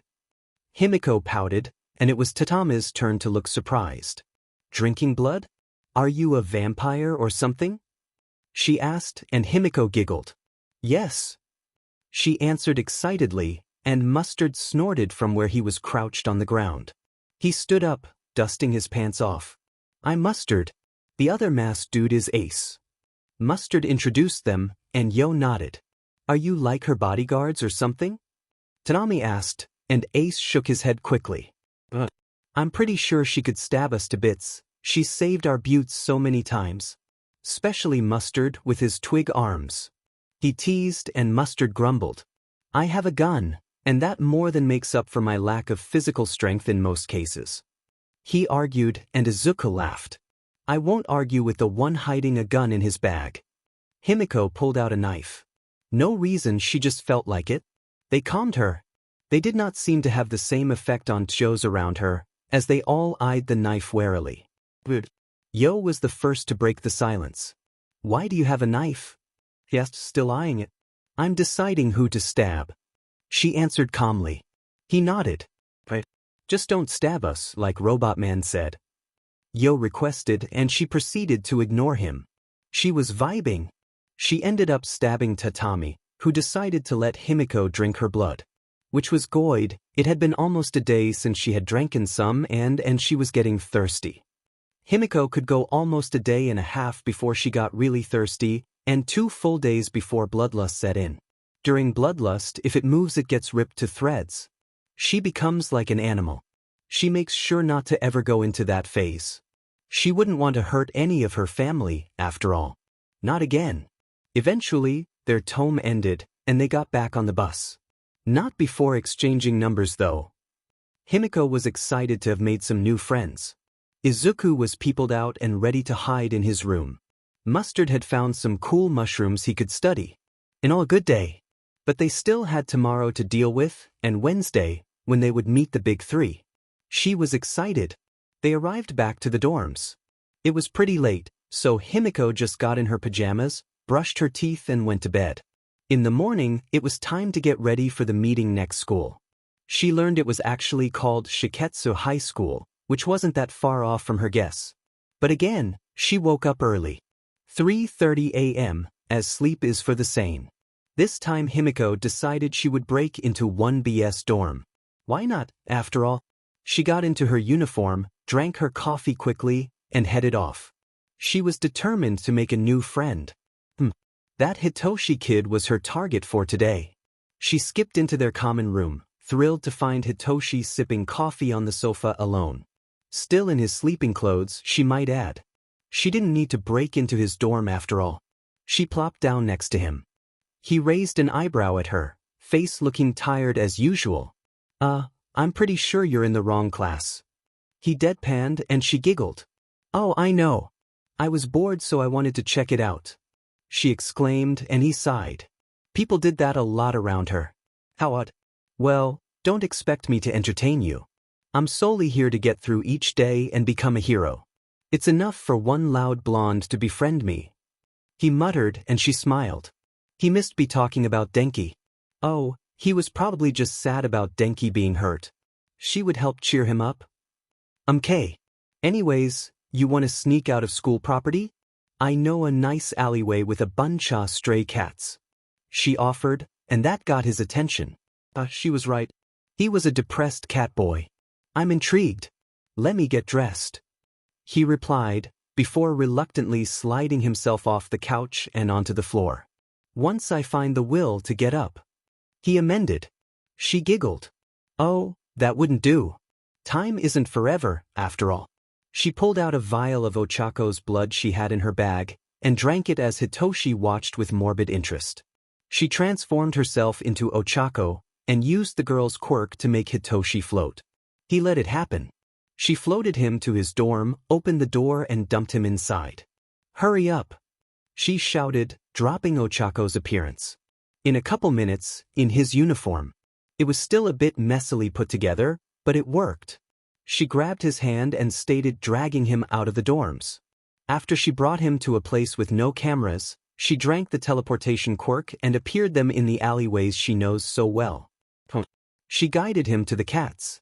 At first there seemed to only be 2 or 3, but as they noticed her they slowly came out of hiding spots. In a few minutes, there was an army of kitties. Hitoshi crouched, seeming mesmerized at the sheer amount of cats. Himiko grabbed 2 bags of cat feed from her pack and ripped them open. The cats rushed over, eating happily. Hitoshi had at least 5 perched on him.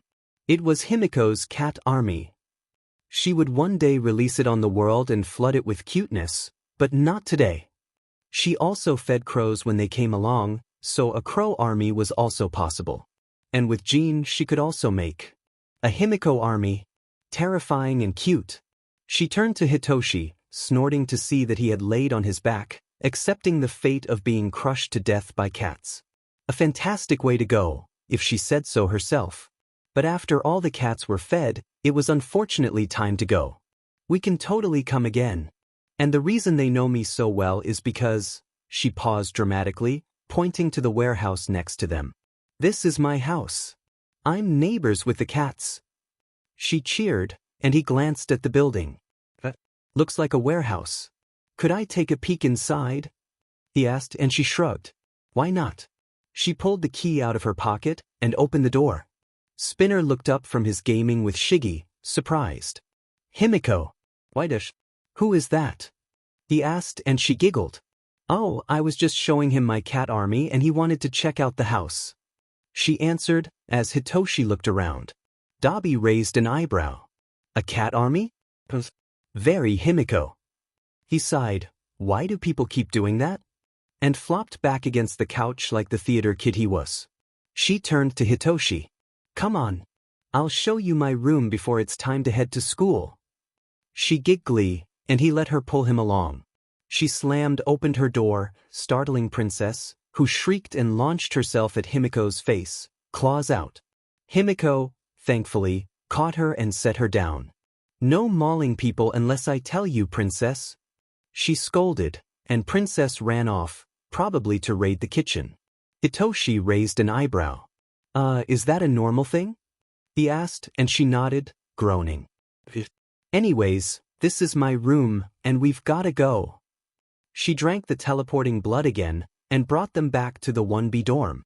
This time it was pretty crowded, and Nito jumped aside as they appeared, just barely avoiding getting jumped. Sorry, Nito. Gotta go. She shouted before rushing off to class. She darted in the door, and slid right into her seat just a second before the bell rang. Phew, not late. Aizawa sighed from his spot on the floor. Where were you, problem child? He asked tiredly, and she smiled. Feeding cats. She answered cheerily, and he thought it over. Acceptable. Anyways, everyone get into the bus. It's time to analyze your other rivals. Himiko, no stabbing without permission. He droned, and Himiko gasped. Why does everyone keep calling her out? She always asks. Unless out of school, but they don't need to know about that stuff. Everyone filed onto the bus, and she sat with Shoto this time. Quality time with friends is very important to keep a friendship going, after all. They were going to a different park, but still a park. After arriving, she grabbed Shoto's hand and dragged him to where 2 people were standing. A big guy and a not-so-big girl. Hi, I'm Himiko, and this is Shoto. Himiko greeted them, and the girl introduced herself first. Yo, what's up, girly? I'm Kami Utsushimi, and this big hottie next to me is in Nasa Yoroshu. It's like totes rad to be meeting y'all, Kami said. For some Rasan, Himiko understood her perfectly. That was kind of concerning. Shoto, on the other hand, seemed clueless. He tugged softly on her hand to get her attention. Himiko? Do you know what she said? He asked, and she giggled. Cute. Her name is Kami Atsushimi, the guy is Inasa Yorishu, and she's happy to meet us. Himiko translated. He nodded before turning to Kami. It's a pleasure to meet you as well, Utashimi-san. He monotoned, bowing his head slightly. She looked surprised towards him, like she hadn't noticed him. Oh, what a hottie. You're just. Moi. Kami giggled, making the moi hand motion. Himiko translated. She thinks you are very attractive. Shoto nodded at Kami. Thank you. You are quite pretty yourself. Just then Inasa spoke up. Are you sure you are really Endeavor's kid? He asked doubtfully. Your eyes? Shoto glanced over at him. Well, unfortunately I am. What about my eyes? He asked, subconsciously touching his hand to his scarred side. Trauma. They aren't filled with the hatred they had when you got into UA. So I've got to make sure you haven't been replaced with a clone or something of the sort. Inasa replied. Shoto thought about it before replying. Well, I don't think so. And I made a friend. I guess. Himiko giggled. He was shy about it. How cute. I don't think you're a clone, Shoto. I could stab you and see though. She offered and he shook his head. No thank you. He replied, and so she hugged him instead. She turned to Inasa, smiling. I gave him therapy. Anyways, I'm Himiko. It's nice to meet ya, Inasa. She cheered and he grinned big. He seemed happy to see Shoto was nice. Cute. Nice to meet ya, Himiko. And Shoto, I think you and me got off on the wrong foot. Let's be friends. He shouted, which seemed to be his normal voice. Funny. Inasa put his hand out for a shake, and Shoto shook it. Shoto turned to Himiko and whispered to her. I was not aware we got off on the wrong foot. Did I do something wrong? He asked, and she shook her head. Nah, don't worry about it, Sho. She replied, and he seemed to accept that. Hey girlie, is he like your boy? The beauty to your beast, perhaps? Kami asked, and Himiko bursts into a pile of giggles. Nope. She paused and made the gay wrist motion. Kami sighed.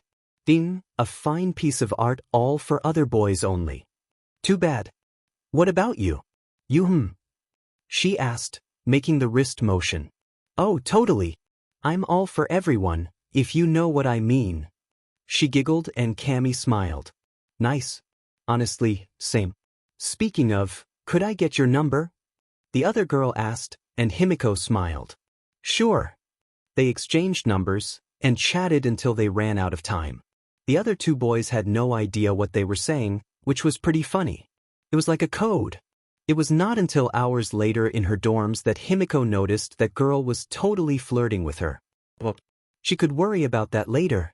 For now, she had other things to deal with. She got a notification from another group chat. How many could there be? She checked it, and it seemed by popular vote she had been added to the 1B group chat as an honorary member.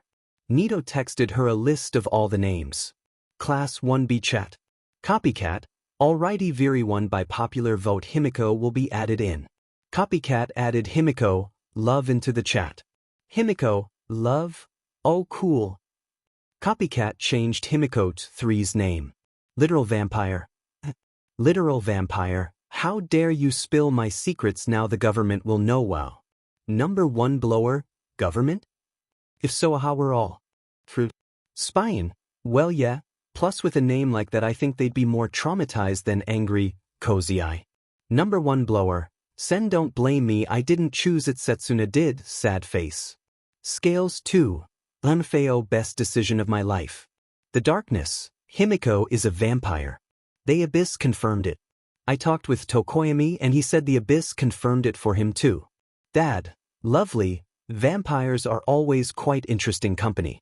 Dad, who changed my name since I last texted?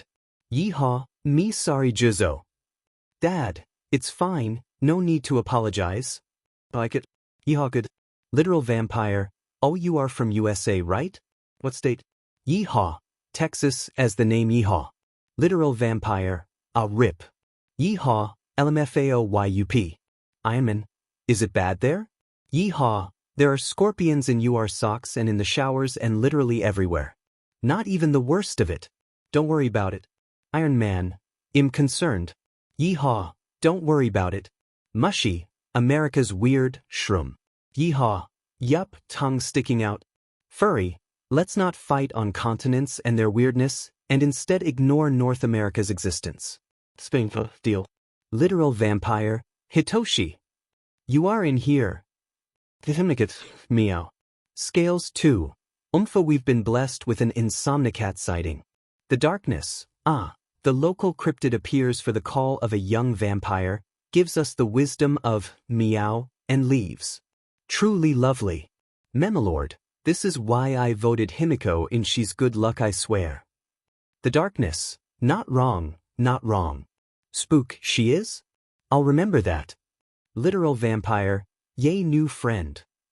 Copycat, I'm pretty sure that was a threat actually. Literal vampire, I know. Copycat, you are terrifying. Literal vampire, thanks. Carrot, copycat, sigh. Vine goddess, I do hope your bite does not turn others into vampires, oh vampiric one. Literal vampire, Vine goddess, I see, thank you. Chop, and we're all just chill with a vampire? Scales 1, I don't see why not. Headband, she seems chill. Always watching, she's cool. Scales 2, YY sighting? Even rarer than Insomnicat. Scales 2, Himiko really is lucky. Literal vampire, hee. Himiko decided to shut her phone off for the night. After getting ready for bed, she walked off. She felt restless. She needed to walk. Strolling through the grassy trails, she found a nice opening. She sat down for a bit, breathing the fresh air. The breeze was nice. It was about midnight, so she knew she should have been in bed, but it was nice. The break. From people. From things. She could just breathe. Obviously, she should never be allowed to do anything by herself as she fell asleep there. Thankfully, she had her phone on her, alarm for 6:30. It was the best she had slept for a while. She continued laying down pretending to be asleep for a little longer, as she was very comfortable. Then she was found. But, Juzo? Yeah, that was probably his name. He seemed concerned, and he crouched next to her. Are you all right, Himiko? He asked, and she sat up. Woo, I'm perfectly fine. I was on a walk and I guess I fell asleep out here. She explained, stretching. He nodded, but still seemed concerned. Good. All right. Here, I'll walk you back to your dorms. He offered, reaching out a hand. She took it and they started walking back. Thanks. Juzo, right? She checked and he nodded. Up. And you're Himiko, the local lucky vampire. He teased and she giggled. He was actually super nice. No wonder they had him saved as dad. He acted like one. At least, a good one. After he walked her to her dorms and made sure she was all right, they said goodbye to each other. She changed into her uniform and headed to class. Today was the day that the big three are coming. Himiko sat down in class. She was excited to meet the big three. She didn't know their names, but she assumed they would be introduced as they came in. Aizawa stood up, sighing. Vampire problem child, I hope you haven't been causing any trouble, the teacher deadpanned. She grinned. Of course not. She blatantly lied. He seemed to accept it. Well, we have the big three visiting us today. Please don't cause any trouble or stab, fight, bite or anything of the sort. He droned on and on. For some reason Himiko felt like it was targeted towards her, but she ignored it. The door opened, and first to come in was a shy-looking boy, being pushed in by a blonde boy. Wait. She knew these people. Finally, a blue-haired girl bounced in, asking the whole class countless questions. Tamaki Amajiki, Mirio Togata and Nijire Heido. Then all three noticed her. Himiko. I didn't know you were in this class. Do you love it? How are you adjusting? Have you made bunches of friends? Nijire asked excitedly, and Himiko replied, matching her energy. I do love it. I'm adjusting great and I have so many friends. Himiko shrieked, jumping out of her seat to give the older girl a hug. After hugging her, she hugged Mirio, then Tamaki. I missed you guys. I didn't know you guys were the big three. Why didn't you tell me? She asked excitedly and Mirio laughed. Sorry. We didn't expect you to be here. We're totally glad to see you though, we missed you too. Fun to see you're still a bundle of energy as always. Mirio responded cheerfully. Tamaki shrank back at her energy, but gave her a small pat on the head. So bright, he mumbled, sighing. Seriously, why do people keep sighing at her? Mina shot up in her seat. Himiko, you know the big three? Personally? And you didn't tell us? The pink girl accused, and Himiko turned to face her. Sorry, Mina. I swear I didn't know. Aizawa glared, hair floating, and everyone stopped talking. Ashido, sit down. Vampire problem child, sit down. He ordered, and Himiko bounced back to her seat. They had the big three, her friends, talk for a while, before Mirio offered to take on the whole class. Before that happened, she pulled Aizawa aside. Aizawa!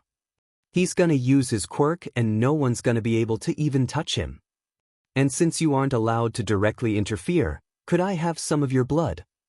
She asked and Aizawa thought about it. Sure. The fight started, and she pulled out a vial of blood. Mirio had used his quirk and no one could touch him. She turned into Aizawa, startling the other classmates, and turned off his quirk. Then, dry eyes hurt. But that gave Izuku enough time to pin Mirio. Heck yeah. She released Aizawa's form, and skipped over to Mirio, and offered to help him up. He took her hand, but instead of getting up he pulled her down on top of him. She shrieked, and fell onto his chest in a pile of giggles. Nijire giggled at the sight, and Tamaki just looked like he wanted to go home. Introvert. After that display, the big three finished up and headed home, and all the students headed back to class. Himiko, on the other hand, had different plans. However, she needed Mustard for them.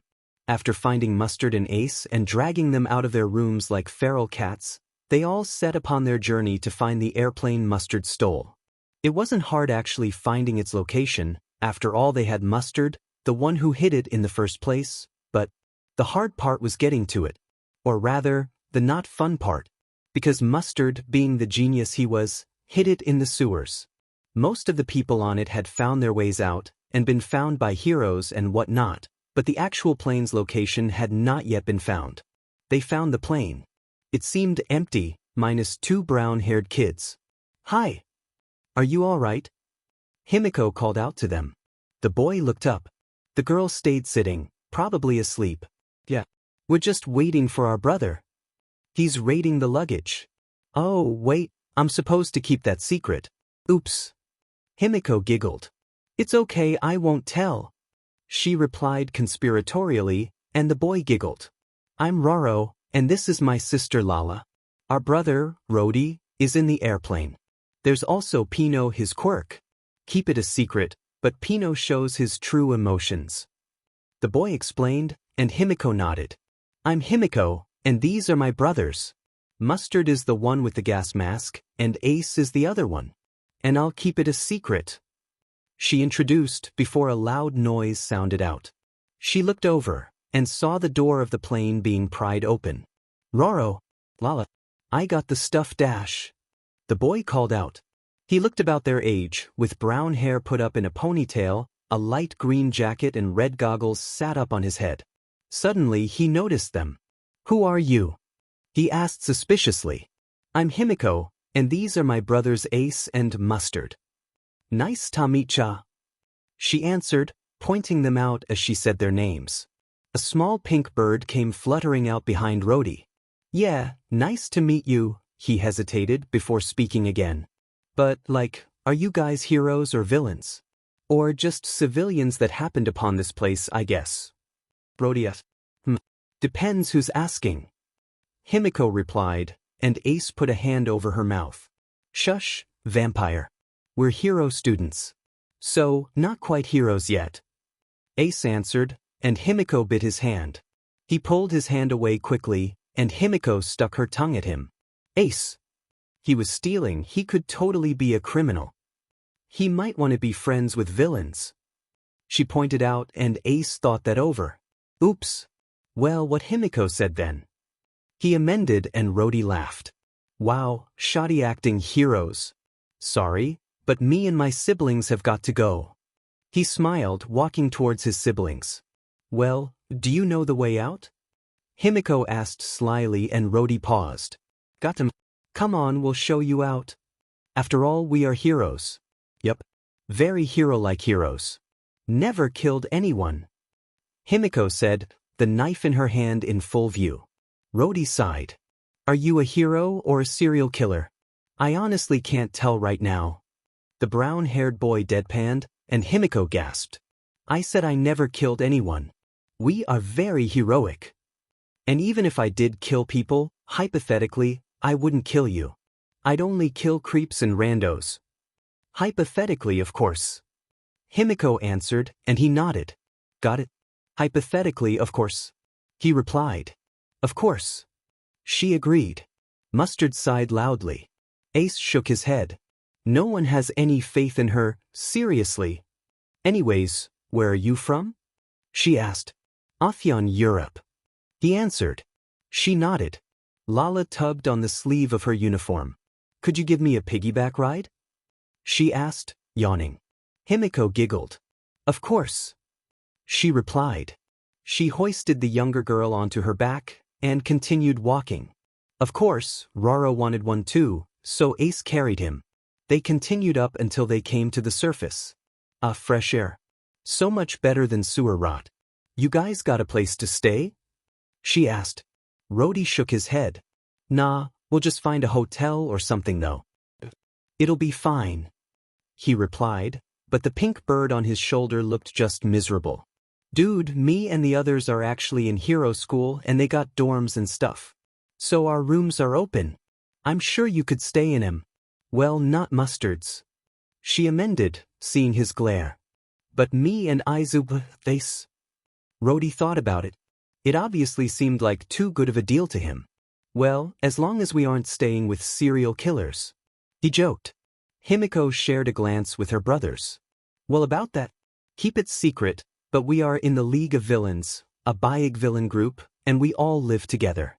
They'll be nice though, and they're good with children. They'll babysit for free. She offered, sounding hesitant. He seemed taken aback, but nodded at the free babysitting part. Sold. He answered. Blunt but to the point. Yay. Come on, let's go. She cheered. After a bit more walking, they arrived at the base. They explained the situation to Shie, and he seemed fine with it. Then, it was time to head back to school. Maybe she could enroll Rody into 1B. Ace headed to the bus, but she grabbed Mustard before she could leave. I need you, she said ominously, before dragging him into his room. She explained the plan and he sighed, before opening his laptop. 15 minutes later, it was done. Oh, Rudy! Himiko trilled, and he lifted his head from where he was helping Lala with something. Yes? He asked. She giggled. You wanted money, right? Well, being a hero gets ya a lot of money, but what could get you even more money is being a spy for Shie. He doesn't pay us, but his boss AFO does. It's 100 yen a week, which isn't too much but it works. She offered and Rody gave in. Sure. Cool. You join. Tomorrow. Mustard moved the date up. Come on, let's get you a uniform. She shrieked and he stood up. Dabi offered to help Lala with whatever she needed, help tying a bracelet or something. She let him. Rody said bye-bye to his siblings for the rest of the week, and Himiko and Rody headed off and grabbed the uniform from the school. Vlad did a double check. He was sure the exchange student was a female, but everything seemed to be in order. They got him a uniform. They also helped set him up in a dorm. Himiko got his number and said goodnight as it was getting late. She headed to her dorm and went into the class 1BGC. She needed to add him.